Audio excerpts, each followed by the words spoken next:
ഭൂമിയും സൃഷ്ടിച്ചു. അതോടുകൂടെ ലൂസിഫർ എന്ന ഒരു ദൂതനെയും അദ്ദേഹത്തിന്റെ കീഴിൽ ഒരു വലിയ ദൂത സംഘത്തെയും സൃഷ്ടിച്ചിരുന്നു. ദൈവിക സൃഷ്ടിയിൽ ഏറ്റവും മനോഹരമായിരുന്നത് ലൂസിഫർ. ഇന്ന് ഒരു കെരൂബിന്റെ രൂപം കണ്ടുകിട്ടിയത് നമ്മളിവിടെ പ്രൊജക്റ്റ് ചെയ്യും. അത് കാണുമ്പോൾ എത്രയും ക്ലിയർ ആണെന്ന് എനിക്ക് അതിലൂടെ നിങ്ങളൊന്ന് ശ്രദ്ധിച്ചു നോക്കണം. ഇതിനകത്തിരിക്കുന്ന ഏത് വ്യക്തിയെക്കാളും സൗന്ദര്യം കുറഞ്ഞവനാണ് കെരൂബ്. ദൈവിക സൃഷ്ടിയിൽ ദൂതന്മാരുടെ ഇടയിൽ സൗന്ദര്യം ഉണ്ടായിരുന്നവൻ കേവലം ലൂസിഫറും അദ്ദേഹത്തിന്റെ അനന്തരന്മാരുമായിരുന്നു. ആകാശത്തിൽ കാണുന്ന ലക്ഷോപിലക്ഷം നക്ഷത്രങ്ങളും കോടി കോടി ഗ്രഹങ്ങളും ദൈവം ദൂതന്മാരുടെ വാസത്തിന് വേണ്ടി സൃഷ്ടിച്ചതാണ്. പാഴായിട്ട് ദൈവം ഒന്നും സൃഷ്ടിച്ചിട്ടില്ല. വല്ലപ്പോഴും ഒരിക്കലൊന്നും മിന്നിക്കാണിക്കാനല്ല നക്ഷത്രങ്ങളെ സൃഷ്ടിച്ചത്, അതിലൊക്കെയും ദൂതന്മാരെ പാർപ്പിക്കാനാണ്.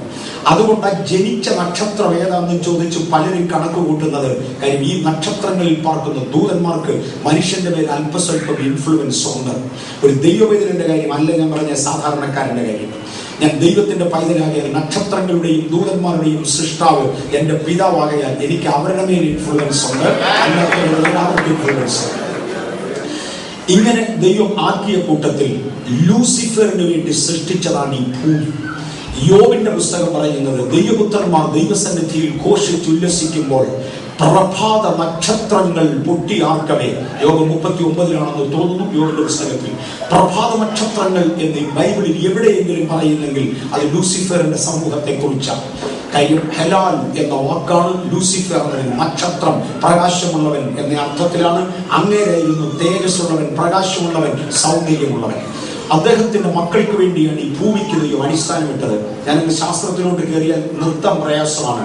ഭൂമിക്ക് അടിസ്ഥാനം ഇല്ലെന്ന് പറയുന്നവരുണ്ട്. ഭൂമിക്ക് അടിസ്ഥാനം ഉണ്ട്, വിവരവും വിദ്യാഭ്യാസവും പലരും ഇതിനകത്തുണ്ട്.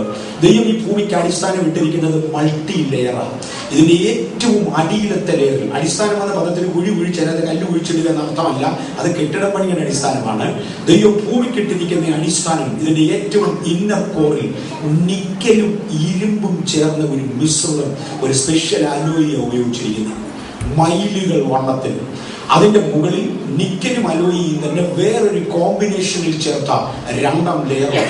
അതിന്റെ മുകളിൽ അനേക ലോഹങ്ങൾ ഒരുമിച്ച് ചേർത്ത മൂന്നാം ലെയറുണ്ട്. അതിന്റെ മേളിൽ നാലാം ലെയർ, അഞ്ചാം ലെയർ, ആറാമത്തെ ലെയർ റോക്കി ക്രസ്റ്റ് എന്നാണ് വിളിക്കുന്നത്. കരിമ്പാറ കൊണ്ട് അത് മൂടി അതിന്റെ മുകളിൽ മണ്ണിട്ടേച്ചാണ് ദൈവം ഈ ഭൂമിയെ ഉണ്ടാക്കിയത്. ദൈവം ഭൂമിക്ക് അടിസ്ഥാനം ഇട്ടു. എപ്പോഴാണ്? പ്രഭാത നക്ഷത്രങ്ങൾ ദൈവസന്നിധിയിൽ പൊട്ടിയാർക്കവേ ദൈവം ഭൂമിക്ക് അടിസ്ഥാനമിട്ടു. ലൂസിഫറിന് വേണ്ടി ഈ ഭൂമിയെ കൊടുത്തു. ലൂസിഫർ ദൈവത്തോടുകൂടെ നിരന്തരം സഞ്ചരിച്ചിരുന്നവനും ദൈവത്തെ ആരാധിക്കുന്നവനും പാടാൻ കഴിയുന്നവനും പാട്ടുപാടി ആരാധിക്കുമായിരുന്നു. അദ്ദേഹത്തിന്റെ ചിറകുകൾ വിടർത്ത് മറയ്ക്കുമ്പോൾ അതിനകത്തു നിന്ന് സംഗീതം വരിമാറും. സംഗീത സന്മാർഗമായി അദ്ദേഹത്തെ ദൈവം സൃഷ്ടിച്ചു, തന്റെ ദൂതന്മാരെയും സൃഷ്ടിച്ചു. കുറെ നാൾ ദൈവത്തോടുകൂടെ സഞ്ചരിക്കുകയും ഇതര ദൂതഗണങ്ങൾ ദൈവത്തെ ആരാധിക്കുകയും ചെയ്യുന്നത് കണ്ട ലൂസിഫറിന്റെ അകത്തൊരു അഹങ്കാരം കയറി. അഹങ്കരിക്കാൻ കാരണങ്ങൾ: ഒന്ന്, അവന്റെ സൗന്ദര്യം അവനെ അഹങ്കാരത്തിലേക്ക് നടത്തി. രണ്ട്, അവന്റെ ജ്ഞാനത്തിന്റെ വലിപ്പം അവനെ അഹങ്കാരത്തിലേക്ക് നടത്തി. മൂന്ന്, അവന്റെ വ്യാപാരത്തിന്റെ പെരുപ്പം, അവനൊരു വല്ലവരോടും ബന്ധമുണ്ട്, കോണ്ടാക്ട്, അവനെ അഹങ്കാരത്തിലേക്ക് നടത്തി. നമ്മളെ ഇത് തന്നെയാണ് നടത്തുന്നത്. ഈ മൂന്ന് കാര്യങ്ങളാണ് നമ്മെയും സാധാരണ അഹങ്കാരത്തിലേക്ക് നടത്തുന്നത്. കാര്യം ലൂസിഫറിന്റെ കയറും ഇത് കിട്ടിയത്. അങ്ങനെ അഹങ്കരിച്ചു. ഇതര ദൂതന്മാർ എന്നെ ആരാധിക്കണം എന്ന് ലൂസിഫറിന്റെ ഹൃദയത്തിൽ അവൻ ചിന്തിച്ചു. ഹൃദയത്തിൽ ചിന്ത ഉണ്ടായതോടെ തമ്പുരാൻ ലൂസിഫറിനെ ഇവിടെ നിന്ന് തള്ളി. ഈ ഭൂമിയിൽ നിന്ന് അവന്റെ വാസം മാറ്റി. ദൈവം ഈ ഭൂമിയെ ശപിച്ചു. ഈ ഭൂമിയെ ദൈവം നശിപ്പിച്ചു. യെരമ്യാവിന്റെ പുസ്തകം 4-ാമത്തെ അധ്യായവും യോബിന്റെ പുസ്തകവും ചേർത്ത് വായിച്ചാൽ ദൈവം സൂര്യനോട് ഉദിക്കരുത് എന്ന് കൽപ്പിച്ചു. അവൻ നക്ഷത്രങ്ങളെ പൊതിഞ്ഞു കിട്ടി. അവൻ പക്ഷികളോട് മാറിപ്പോകുവാൻ ആവശ്യപ്പെട്ടു. ഭൂമി അറിയാതെ അതിന്റെ തൂണുകൾ അഥവാ പർവ്വതങ്ങൾ കുലുങ്ങി, അത് താറുമാറായി. ഞാൻ പല വേദഭാഗങ്ങൾ ഒരുമിച്ച് ചേർത്ത് സ്പീഡിൽ പോകുക. വേറൊരു ഭാഷയിൽ ദൈവം ഭൂമിയെ അതിന്റെ ഭ്രമണ പദത്തിൽ നിന്ന് വലിച്ചൊരേറെടുക്കും. അത് ആകാശത്തിൽ, അന്തരീക്ഷത്തിൽ, വിദൂരതയിൽ യാതൊരു നക്ഷത്രങ്ങളുമായി ബന്ധമില്ലാതെ യുഗങ്ങൾ കറങ്ങിക്കൊണ്ടിരുന്നു. എന്നാൽ ഭൂമിമേൽ ഉണ്ടായിരുന്ന വെള്ളം ഉറഞ്ഞു കട്ടിയാകുകയും ആഴത്തിന്റെ മേൽ ഇരുൾ വ്യാപരിക്കുകയും പരിശുദ്ധാത്മാവ് ഈ ഭൂമിക്ക് കാവലിരിക്കുകയും ചെയ്തു. എന്തിനാ പരിശുദ്ധാത്മാവ് ഭൂമിക്ക് കാവലിരുന്നത്? ഇത് പാഴും ശൂന്യവുമായി തീർന്നെങ്കിലും ഇതിനെ മടക്കി കൊണ്ടുവരികയും തിരിച്ച് ദൈവഹിതമുള്ള രൂപത്തിൽ എത്തിക്കുകയും ചെയ്യണം. അതിന് മുന്നമേ ലൂസിഫറിന്റെ സൈന്യം ഇതിനെ തിരികെ നശിപ്പിക്കാതിരിക്കുവാൻ ദൈവം ഇതിന് കാവലാക്കി. പരിശുദ്ധാത്മാവ് തന്നെ ഇതിന് കാവലായി. വേറെ ഒരു ദൂതനെ കൊണ്ടും ലൂസിഫറിനെ ജയിക്കാൻ ഒക്കത്തില്ല. അവനായിരുന്നു പ്രധാന ആർക്കേഞ്ചൽ. ആകയാൽ പരിശുദ്ധാത്മാവിനെ തന്നെ കാവലാക്കി. എത്ര യുഗങ്ങൾ അങ്ങനെ പോയി എന്ന് അറിഞ്ഞുകൂടാ. ഒരു ദിവസം ദൈവത്തിന്റെ സമയമായപ്പോൾ ദൈവം ഭൂമിയെ പുനരുദ്ധരിച്ചു. പുനരുത്ഥാനത്തിന്റെ പദങ്ങൾ ലെറ്റ് ദെയർ ബി ലെറ്റ്. ഞാൻ ഇവിടെ പറയണമെന്ന് കരുതിയതല്ല, തൊട്ടുപോകുക ഇറങ്ങി വരുന്നത് കൊണ്ട്. സൃഷ്ടി എന്ന പദം ബൈബിളിൽ 2 പ്രാവശ്യമേ ഉള്ളൂ. ബാരക് എന്ന പദമാണ് അതിന് എബ്രായയിൽ ഉപയോഗിച്ചിരിക്കുന്നത്. ഒന്ന്, ദൈവം ആദിയിൽ ദൈവം ആകാശവും ഭൂമിയും സൃഷ്ടിച്ചു, ബാരക്. 2, ദൈവം ഭൂമിയിൽ മനുഷ്യനെ സൃഷ്ടിച്ചു, ബാരക്. ഈ 2 പ്രാവശ്യമേ ഉള്ളൂ. ഇതിനിടയിൽ വെളിച്ചം സൃഷ്ടിച്ചു, പക്ഷികളെ സൃഷ്ടിച്ചു എന്നൊക്കെ മലയാളത്തിൽ നമ്മൾ പറയുന്നത് അങ്ങനെയല്ല. ഇംഗ്ലീഷിൽ പോലും അത് വായിച്ചാൽ ദൈവത്തിന്റെ കൽപ്പന let there be light. Let there be എന്നത് it is not a word of creation, but it is a word of permission. അത് സൃഷ്ടിക്കപ്പെടുവാനുള്ള ആജ്ഞയല്ല, മടങ്ങി വന്നുകൊള്ളാനുള്ള കൽപ്പനയാണ്. ഭൂമിയെ എടുത്തെറിഞ്ഞിരുന്ന മണ്ഡലത്തിൽ നിന്ന് അത് അതിന്റെ സ്വന്തം സ്ഥലത്തേക്ക് മടങ്ങി വന്നു. വെളിച്ചം ആദ്യ ദിവസം തന്നെ പ്രത്യക്ഷമായി. എത്ര മണിക്കൂറുള്ളതായിരുന്ന ദിവസമെന്ന് നമുക്ക് അറിഞ്ഞുകൂടാ. അത് കഴിഞ്ഞ് 3-ാം ദിവസമാണ് സൂര്യൻ ഉണ്ടാകുന്നത്. എങ്കിൽ ആദ്യത്തെ 2 ദിവസം വെളിച്ചം ഇവിടെ നിന്ന് വന്നു. ഏതൊക്കെയോ നക്ഷത്രമണ്ഡലങ്ങളുടെ ഇടയിലൂടെ പാസ് ചെയ്തപ്പോൾ ഇതിന് വെളിച്ചം കിട്ടിത്തുടങ്ങി. 3-ാം ദിവസം സൂര്യൻ ഉണ്ടാകുമാറ് അത് ഈ മണ്ഡലത്തിൽ മടങ്ങി വന്നു. ദൈവം ഈ ഭൂമിയെ മടക്കി വരുത്തുമ്പോഴാണെന്ന് ഞാൻ കരുതുന്നു. അത്ര എനിക്കറിയത്തുള്ളൂ. ഹ്യൂമൻ ലൈഫ് സപ്പോർട്ട് ചെയ്യത്തക്ക രൂപത്തിൽ ദൈവം ഭൂമിയെ ആക്കി.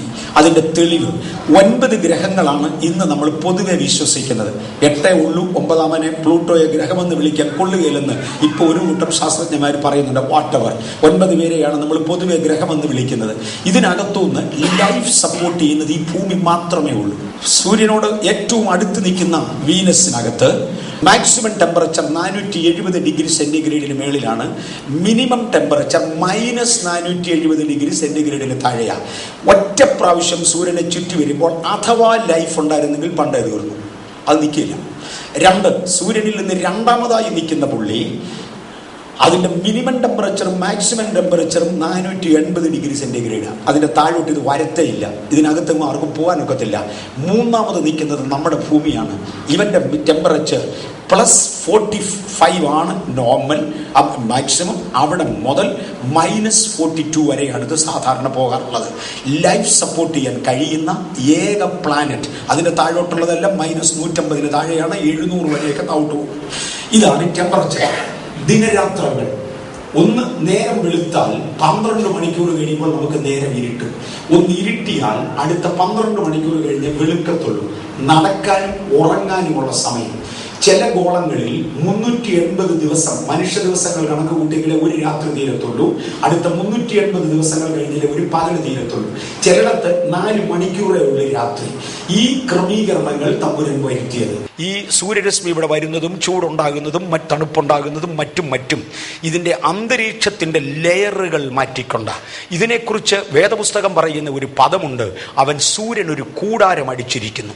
സൂര്യന്റെ രശ്മികളിൽ ഏതൊക്കെ ഇതിനകത്ത് വരണമെന്നും ഏതൊക്കെ വരരുതെന്നും തീരുമാനിക്കുന്ന ഒരു കൂടാരം ഇതിന്റെ വട്ടം അടിച്ചിട്ടുണ്ട് അയനോസ്ഫിയറിൽ. ഈ ക്രമീകരണങ്ങൾ എൻ്റെ വിശ്വാസം മാത്രം ഈ മടങ്ങി വരുന്ന വരവിനായി ചെയ്തത്. കാര്യം മടക്കി ഭൂമിയെ കൊണ്ടുവന്നാൽ ഇവിടെ മനുഷ്യനെ സൃഷ്ടിക്കും, ലൈഫ് സപ്പോർട്ട് ചെയ്യണം എന്ന് തമ്പുരാൻ തീരുമാനിച്ചു. പണ്ട് ലൂസിഫറിനാൽ ആരാധിക്കപ്പെട്ടിരുന്ന ദൈവത്തെ ആരാധിക്കേണ്ടതിന് വേണ്ടി ദൈവം ആദം ഹവ്വമാരെ സൃഷ്ടിച്ചു. ആദം ഹവ്വമാരുമായി ദൈവത്തിനുണ്ടായിരുന്ന ബന്ധം ദൈവത്തിൻ്റെ തൃക്കരങ്ങൾ കൊണ്ട് ആദമിനെ മെനഞ്ഞെടുത്തു. ആദമിനെയും ഹവ്വയെയും കൂടെ ഒരു ശരീരത്തിലാണ് ആദ്യം സൃഷ്ടിച്ചത്. ദൈവം അവരെ ആണും പെണ്ണുമായി സൃഷ്ടിച്ചു. അവർക്ക് ആദമെന്ന് പേരിട്ടു എന്നാണ് എഴുതിയിരിക്കുന്നത്. ചിലർ പറയാറുണ്ട് അതൊക്കത്തില്ലെന്ന്. അങ്ങനെയാണ് ശാസ്ത്രം മൊത്തം തെറ്റും. ശാസ്ത്രത്തിനകത്തും യൂണിസെല്ലായിരുന്നു ആരംഭത്തെങ്കിൽ. അതിന് സെക്സ്വൽ ഡിഫറൻസ് ഇല്ലായിരുന്നു, ഒറ്റ സെക്സേ ഉള്ളായിരുന്നു. It was unisex. ആദ്യത്തെ സൃഷ്ടി അങ്ങനെയായിരുന്നുവെന്ന് ശാസ്ത്രം പഠിപ്പിക്കുന്നു. അവിടുന്നാണ് ഇതിന്റെ വിഘടനം നടന്നത്. All right. ഒരു ദിവസം ദൈവത്തിന്റെ സമയമായപ്പോൾ ദൈവം ആദം ഹവ്വമാരെ വേർതിരിച്ചു. ഒരേ ശരീരത്തിൽ നിന്നും ത്രൂ എ ടർഡേമ്മ, ഒരു ആത്മവിവശതയിൽ ആദമിനെ ആക്കുകയും വേദന കൂടാതെ ഒരു സർജറി നിർവഹിച്ച് ആദമിൽ നിന്ന് ഹൗവയെ വേർതിരിക്കുകയും ചെയ്തു. ആദമിന് ഹൗവയെ ഇഷ്ടപ്പെട്ടു. കാര്യം ശാസ്ത്രം പറയുന്നു, ഒരൊറ്റ ബോഡി പ്രത്യേക സാഹചര്യങ്ങളിൽ രണ്ടായി പൊട്ടിയാൽ നമ്മൾ നെഗറ്റീവ് ആയണെന്നും പോസിറ്റീവ് ആയണെന്നും വിളിക്കും. അതിന് തമ്മിൽ ഭയങ്കര അട്രാക്ഷൻ ആയിരിക്കും. ഇത് തന്നെയാണ് ഈ മണ്ണിൽ നടക്കുന്നത്. ദൈവം ഒരേ ശരീരത്തിൽ നിന്നും രണ്ടായി വേർതിരിച്ചു, സ്ത്രീയും പുരുഷനുമായി. എവിടെ കണ്ടാലും അവർക്ക് ഭയങ്കര അട്രാക്ഷനാണ്. അത് ദൈവ സൃഷ്ടിയ കുടുംബം യോഗ്യമായി പോകേണ്ടതിന് വേണ്ടി. എന്നാൽ ദൈവം അവരെ അനുഗ്രഹിക്കുന്നത് വരെ അവർ കുടുംബജീവിതം നയിപ്പാൻ ദൈവം ആഗ്രഹിച്ചില്ല. ദൈവത്തിൻ്റെ പർപ്പസ് ദൈവം നേരത്തെ അറിയിച്ചു. ആ കാലഘട്ടത്തിലാണ് സാത്താൻ ഹൗവയുടെ അടുക്കൽ വരുന്നത്. ഒരു പഴം ഹൗവയെ കാണിച്ചു. ഹൗവ പറിച്ചു തിന്നു. ഹൗവ നഗ്നയെന്നറിഞ്ഞിട്ടില്ല. ഞാനങ്ങ് ഓടിക്കുക. പഴം ഹൗവ പറിച്ചു തിന്നു. അവൾ നഗ്നയെന്നറിഞ്ഞില്ല. അവൾ പഴം ആദമിനും കൊണ്ടു കൊടുത്തു. അദ്ദേഹവും തിന്നു. നഗ്നനെന്ന് ഇരുവരും നഗ്നരെന്നറിഞ്ഞു, അല്ലെങ്കിൽ ഇരുവരും നഗ്നത മനസ്സിലാക്കി. ഞാൻ ഒരു പടി കൂടെ പോകാം. ദൈവത്തിൻ്റെ അനുഗ്രഹം ലഭിക്കുന്നതിന് മുന്നമേ അവരെ ലൈംഗിക പ്രേരണയിലേക്ക് കൊണ്ടുവരുന്ന ഒരു പഴമായിരുന്നു ഇവൻ കൊണ്ട് കൊടുത്തത്. ഇന്നും മനുഷ്യനെ ദൈവത്തെങ്കിൽ നിന്ന് അകറ്റുവാൻ പിശാച് ചെയ്യുന്ന ഒരു പ്രധാന മാധ്യമം ലൈംഗിക അസന്മാർഗിക ലൈഫാണ്, ജീവിതമാണ്. തമ്പുരാൻ വന്നു, ഞങ്ങൾ നഗ്നരാകയാൽ ഒളിച്ചിരുന്നു. ഇമ്മീഡിയറ്റ് ചോദ്യം, നഗ്നരെന്ന് ആര് പറഞ്ഞു? തിന്നരുതെന്ന് പറഞ്ഞ് പഴം തിന്നു.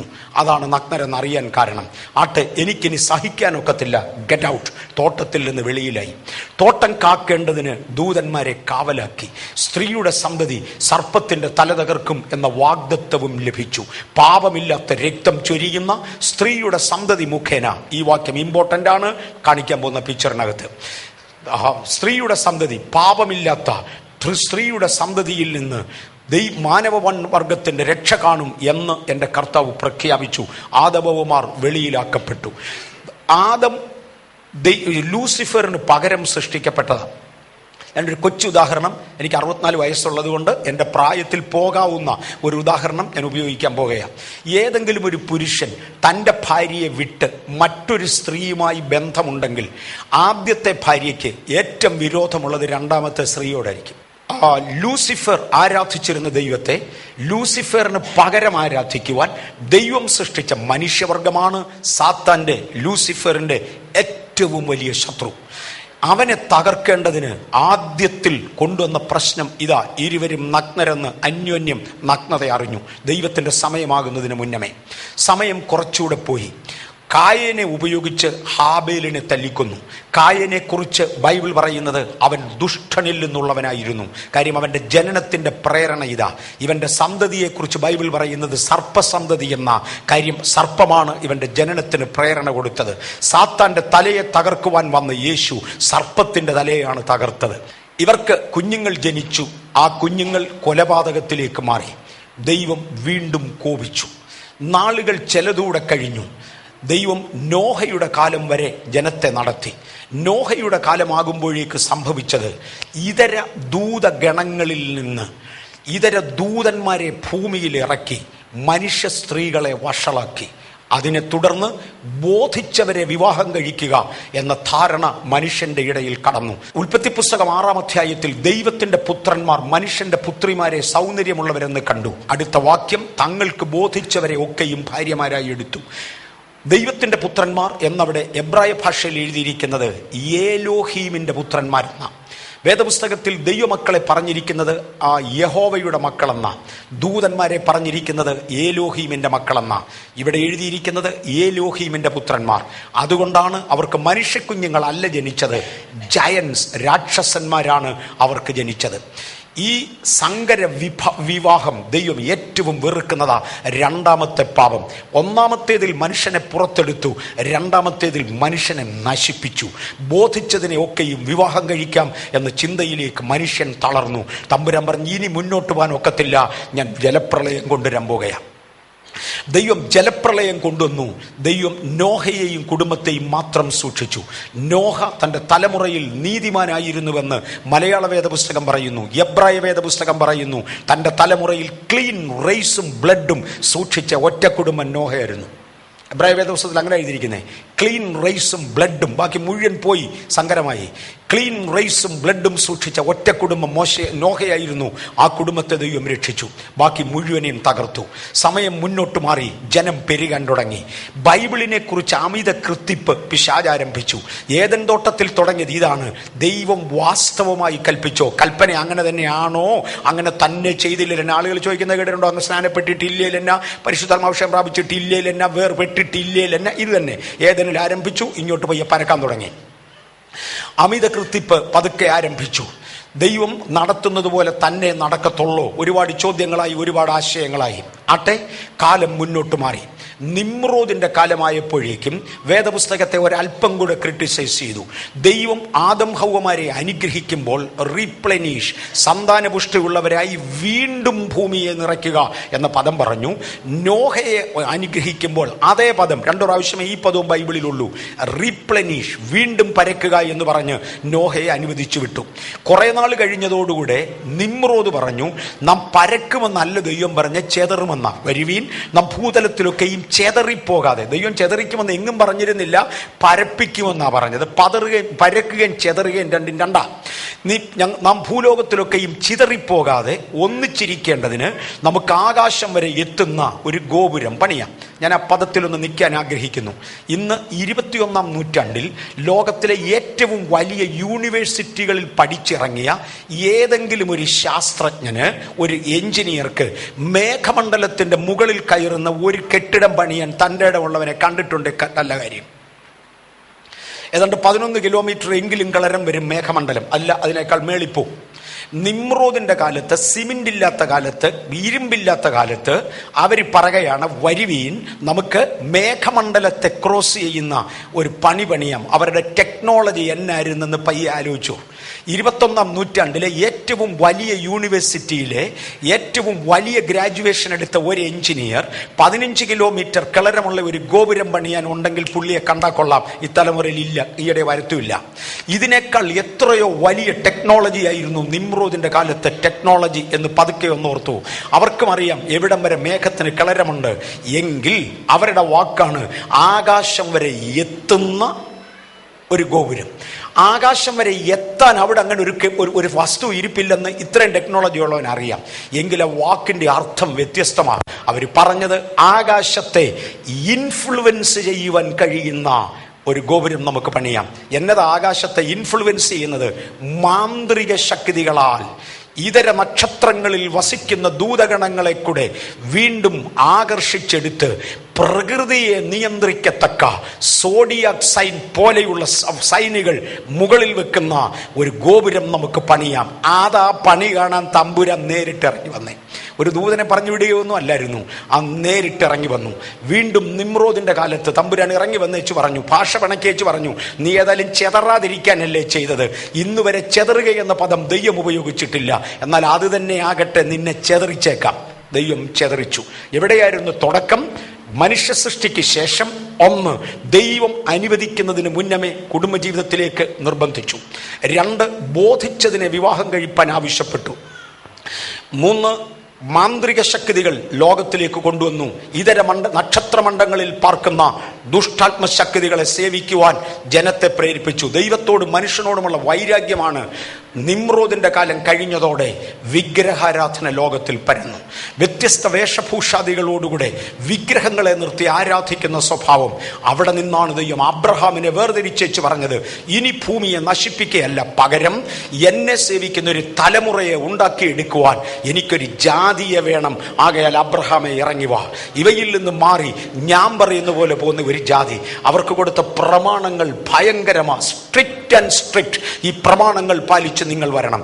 അവർക്ക് കൊടുത്ത പ്രമാണത്തിൽ ദൈവം ഒരു ന്യായപ്രമാണ കാലത്ത് ദൈവം ഒരു നിയമപ്പെട്ടവും കൊടുത്തു. എൻ്റെ സബ്ജക്റ്റ് ഞാൻ കയറി, ഇത്രയും ബാക്ക്ഗ്രൗണ്ട് ഇല്ലാതെ ഇത് മനസ്സിലാകത്തില്ല. അവർക്ക് കൊടുത്ത പ്രമാണത്തിൽ ദൈവം ഒരു നിയമപ്പെട്ടകം വെച്ചു. നിയമപ്പെട്ടകം എന്ന് പറയുന്നത് അടപ്പില്ലാത്ത 5 വശങ്ങളുള്ള ഒരു പെട്ടിയാണ്. ചതുരാകൃതിയിൽ നിർമ്മിക്കപ്പെട്ടത് നമ്മൾ കാണിക്കും. ദീർഘചതുരാകൃതിയിൽ നിർമ്മിക്കപ്പെട്ടതും മേമൂടി ഇല്ലാത്തതുമായ 5 വശങ്ങൾ, 4 സൈഡും ഒരു ബോട്ടും ഉള്ള ഒരു പെട്ടിയാണ്. ഇതിനകത്ത് 3-4 ഘടകങ്ങളുണ്ട്, ഞാൻ അങ്ങോട്ട് തിരിയുന്നില്ല. അതിൻ്റെ മുകളിൽ കവർ ചെയ്ത് വെച്ചിരിക്കുന്ന അടപ്പിനെയാണ് കൃപാസനം, മേഴ്സി സീറ്റ് എന്ന് വിളിക്കുന്നത്. ആ കൃപാസനത്തിൻ്റെ ഇടത്തും വലത്തും ദൈവം ഏറ്റവും ട്രസ്റ്റ് ചെയ്യുന്ന 2 ദൂതന്മാരുടെ മോഡൽ ഉണ്ടാക്കി വെച്ചു. ആ ദൂതന്മാരുടെ പേരാണ് കെരൂബ്. അവരുടെ മോഡൽ തങ്കം കൊണ്ട് നിർമ്മിച്ചു വെച്ചു. നിയമപ്പെട്ടകം തങ്കം കൊണ്ട് പൊതിഞ്ഞതാണ്. കൃപാസനം തങ്കം കൊണ്ട് നിർമ്മിക്കപ്പെട്ടതാണ്. തേജസ്സിൻ്റെ കെരൂബുകളെ തങ്കം കൊണ്ടുണ്ടാക്കിയതാണ്. തങ്കം കൊണ്ടുണ്ടാക്കിയതാണ്, പൊന്നിൻ്റെ ഏറ്റവും കൂടിയ ശൈലിയിൽ തങ്കം കൊണ്ടുണ്ടാക്കിയ തേജസ്സിൻ്റെ കെരൂബുകൾ ചിറകുകൾ വിടർത്ത് കൃപാസനത്തെ മറച്ചുകൊണ്ട് മുഖം താഴോട്ട് കുനിച്ച് ദൈവസാന്നിധ്യത്തിന് കാവൽ നിൽക്കുമ്പോൾ ദൈവത്തിൻ്റെ തിരുസാന്നിധ്യം ഈ കൃപാസനത്തിൻ്റെ മേൽ വസിക്കുന്നു എന്ന് ഇസ്രായേൽ വിശ്വസിക്കുന്നു. ഇന്ന് അവരുടെ വെയിലിംഗ് വാളുമൊക്കെ അതാണ്. ഈ ദേവാലയത്തിൽ നിന്ന് പോയിരുന്നതായ ദൈവത്തിൻ്റെ തേജസ് ഇന്നൊരു സ്ഥലത്ത് കോൺസെൻട്രേറ്റ് ചെയ്യാതെ ഇതിൻ്റെ മേളിൽ നിപ്പുണ്ട്, കണ്ണുകൾ കൊണ്ട് കാണത്തില്ലെന്നേ ഉള്ളൂ എന്ന് പറഞ്ഞാണ് അവിടെ വന്ന് വെയിലിംഗ് വാളിൽ കിഴക്കോട്ട് തിരിച്ച് തലയിടിച്ച് ഇന്നും അവർ നിലവിളിക്കുന്നത്. പോയി കാണാൻ പലർക്ക് കഴിഞ്ഞു കാണും, എനിക്കും കഴിഞ്ഞിട്ടുണ്ട്. ഈ ദൈവസാന്നിധ്യം ഇരിക്കുന്ന, ഈ തേജസ്സിൻ്റെ കെരൂബുകൾ വസിക്കുന്ന, രൂപം നിൽക്കുന്ന ഈ കൃപാസനം ദേവാലയത്തിൻ്റെ അതിപരിശുദ്ധ സ്ഥലത്ത് കൊണ്ടുവച്ചു. ആണ്ടിൽ ഒരിക്കൽ മാത്രം മഹാപുരോഹിതൻ മാത്രം ഈ അതിപരിശുദ്ധ സ്ഥലത്ത് കയറി ഇത് കാണുകയും അന്ന് ഒരാട്ടുകൊറ്റൻ്റെ രക്തം ഇതിൻ്റെ മേൽ തളിക്കുകയും ചെയ്താൽ ആ ഒരു വർഷത്തേക്ക് ഇസ്രയേൽ ജനത്തിൻ്റെ പാപങ്ങൾ ക്ഷമിക്കപ്പെടും എന്ന് ദൈവം ഇസ്രയേലിനോട് പ്രഖ്യാപിച്ചു. It is simply symbolic. ദൈവവചനത്തിൽ പല സിംബലുകളുണ്ട്, സിംബോളിക്. പക്ഷെ സിംബോളിക് തെറ്റിച്ചാൽ ഭയങ്കര ശിക്ഷയാണ്. എങ്ങനെയാണ് ഈ യാഗ ദിവസം ദേവാലയത്തിൻ്റെ അതിപരിശുദ്ധ സ്ഥലത്ത് മഹാപുരോഹിതൻ കയറേണ്ടത്? എൻ്റെ ഇരിക്കുന്ന ക്ലിപ്പിങ്സ് ഭയങ്കരമാണ്, പക്ഷെ അത് മനസ്സിലാകണമെങ്കിൽ ഈ ബേസ് ഇല്ലാതെ കിട്ടത്തില്ല. അതുകൊണ്ടാണ് ഞാൻ ഈ ബേസിൽ നിന്ന് മേളിലോട്ട് കയറി പോകുന്നത്. ഞാൻ അങ്ങോതി മുതൽ തുടങ്ങിയത് അതുകൊണ്ടാണ്. ഓക്കെ, ഈ കൃപാസനത്തിൻ്റെ അടുക്കിലേക്ക് മഹാപുരോഹിതൻ ചെല്ലേണ്ടത് എങ്ങനെ? ആണ്ടിലൊരിക്കൽ ദ ഡേറ്റ് ഓഫ് അറ്റോണി, യോങ്കിപ്പൂർ എന്നാണ് അവർ ദിവസത്തെ വിളിക്കുന്നത് അവരുടെ ഭാഷയിൽ. യോങ്കിപ്പൂർ, ഡേ ഓഫ് യോങ്കിപ്പൂർ. അവര് മഹാപുരോഹിതൻ 3 മൃഗങ്ങളെ ദേവാലയത്തിൽ കൊണ്ടുവരും. ഒന്ന് ഒരു പശുക്കിടാവാണ്. അതിനെ മഹാപുരോഹിതന്റെ ചെലവിൽ വാങ്ങേണ്ടതാ. അദ്ദേഹത്തിന് വേണ്ടി യാഗം കഴിക്കുവാൻ അദ്ദേഹത്തിൻ്റെ ചെലവിൽ, വേറൊരാളുടെ ചെലവിലെ യാഗം കൊണ്ട് എനിക്ക് വിടുതലുണ്ടാകത്തില്ല. അദ്ദേഹത്തിൻ്റെ ചെലവിൽ വാങ്ങിയ ഒരു കാളയെയും പശുക്കിടാവിനെയും, സഭയുടെ ചിലവിൽ വാങ്ങിയ 2 ആട്ടുകൊറ്റനെയും 3 മൃഗങ്ങളെ ദേവാലയത്തിൽ കൊണ്ടുവരും. ഒന്നുകൂടെ, മഹാപുരോഹിതന്റെ ചെലവിൽ വാങ്ങിയ ഒരു കാളയെയും അല്ലെങ്കിൽ പശുക്കിടാവിനെയും സഭയുടെ ചിലവിൽ വാങ്ങിയ 2 ആട്ടുകൊറ്റന്മാരെയും ക്യാമ്പിനകത്ത് കൊണ്ടുവരും, ദേവാലയത്തിങ്കൽ കൊണ്ടുവന്ന് മഹാപുരോഹിതന്റെ ചെലവിൽ കൊണ്ടുവന്ന കാളയെ അദ്ദേഹത്തിൻ്റെ സ്വന്തം പാപത്തിൻ്റെ പരിഹാരത്തിന് വേണ്ടി അദ്ദേഹത്തിൻ്റെ സാന്നിധ്യത്തിൽ അവിടെ യാഗം കഴിക്കും. സാധാരണ പാപയാഗം. അദ്ദേഹത്തിൻ്റെ സ്വന്തം പാപങ്ങൾക്ക് മനസ്സിൽ തോന്നിയതും അറിഞ്ഞതും അറിയാനുള്ളതും സകലവും അങ്ങ് ഏറ്റുപറഞ്ഞുപേക്ഷിക്കും. കാര്യം ഒറ്റ പാപം ഏറ്റുപറഞ്ഞുപേക്ഷിച്ച് യാഗം നടക്കാതെ കിടപ്പുണ്ടെങ്കിൽ ഇയാളിൽ കയറിപ്പോന്ന് പോക്കിന് ചത്തു വീഴും, തിരിച്ചു വരികയില്ല. അതാ ദൈവസാന്നിധ്യത്തിൻ്റെ പ്രത്യേകത. അതുകൊണ്ട് സകലവും ഓർത്തേറ്റുപറഞ്ഞുപേക്ഷിച്ച് യാഗവും നടത്തി. 2ാമത്തെ ആടിനെ കൊണ്ടുവരും. 2ാമത്തെ ആടിനെ, 2 ആടുകളെ, 2-3 മൃഗങ്ങളെ കൊണ്ടുവരും. ഈ 2നെ നിർത്തി അവയ്ക്ക് വേണ്ടി ചീട്ടിടും. ഒരു ചീട്ട് ഒരാട്ടുകൊറ്റന്, അതിന് യഹോവയ്ക്കെന്നായിരിക്കും എഴുതിയിരിക്കുന്നത്. വേറൊന്ന് അസഹേൽ എന്ന് എഴുതിയിരിക്കുന്ന 2ാമത്തെ ചീട്ട്. ആകെ 2 ആട്ടുകൊറ്റനേ ഉള്ളൂ, 2 ചീട്ടേ ഉള്ളൂ, ഓരോന്നിന് വീഴും. അസഹേൽ എന്ന ചീട്ട് വീണ ആട്ടുകൊറ്റന്റെ തലയിൽ മഹാപുരോഹിതനും പുരോഹിതന്മാരും ജനത്തിലെ ചില മൂപ്പന്മാരും ചേർന്ന് കൈവച്ചിട്ട് വരെയും ഈ ഒരു വർഷം ഇസ്രയേൽ അറിഞ്ഞോ അറിയാതെയോ ചെയ്തു പോയ സകല പാപങ്ങളും ആടെ ഞങ്ങൾ നിന്റെ മേൽ ചുമത്തുന്നു, നീ ജനത്തിൻ്റെ പാപം വഹിച്ചുകൊണ്ട് പോകണം എന്ന് പറഞ്ഞ് ആ ആടിൻ്റെ തലയിൽ കൈവെക്കും. ഈ ആടിനെ പ്രത്യേകം നിയമിക്കപ്പെട്ട ഒരു വ്യക്തിയുടെ കയ്യിൽ കൊടുത്തയക്കും. അദ്ദേഹം ഇതിനെ പാളയത്തിൻ്റെ വെളിയിൽ കൊണ്ടുപോയി അങ്ങ് വിടും. ജനത്തിൻ്റെ പാപം ഈ ആട് വഹിച്ചു കൊണ്ടുപോയി എന്നവർ വിശ്വസിക്കും. ഇത് ഓർപ്പിച്ചുകൊണ്ടാണ് യോഹന്നാൻ സ്നാപകൻ നമ്മുടെ യേശുവിനെ കുറിച്ച് പറഞ്ഞത്, ബിഹോൾഡ്, കണ്ടാലും. ആ പദത്തിന് ഭയങ്കര അർത്ഥമാണ്. ബിഹോൾഡ്, കണ്ടാലും ലോകത്തിൻ്റെ പാപത്തെ ചുമന്നൊഴിക്കുന്ന ദൈവകുഞ്ഞാട്. എന്താ ഞാൻ അങ്ങനെ പറഞ്ഞതെന്നറിയാമോ? പഴയ നിയമത്തിൽ അധികം കാണാനൊന്നുമില്ല, എല്ലാം കേൾക്കാനേ ഉള്ളൂ. വന്ന് കേൾപ്പീൻ, ഉപദേശം കേൾപ്പീൻ, മഴ പോലെ പൊഴിയും, അങ്ങനെ പൊഴിയും. ക്രിസ്തുവിൽ മാത്രം നിവർത്തിക്കപ്പെടുന്ന ഒന്നാണ് കാണാനുള്ളത്.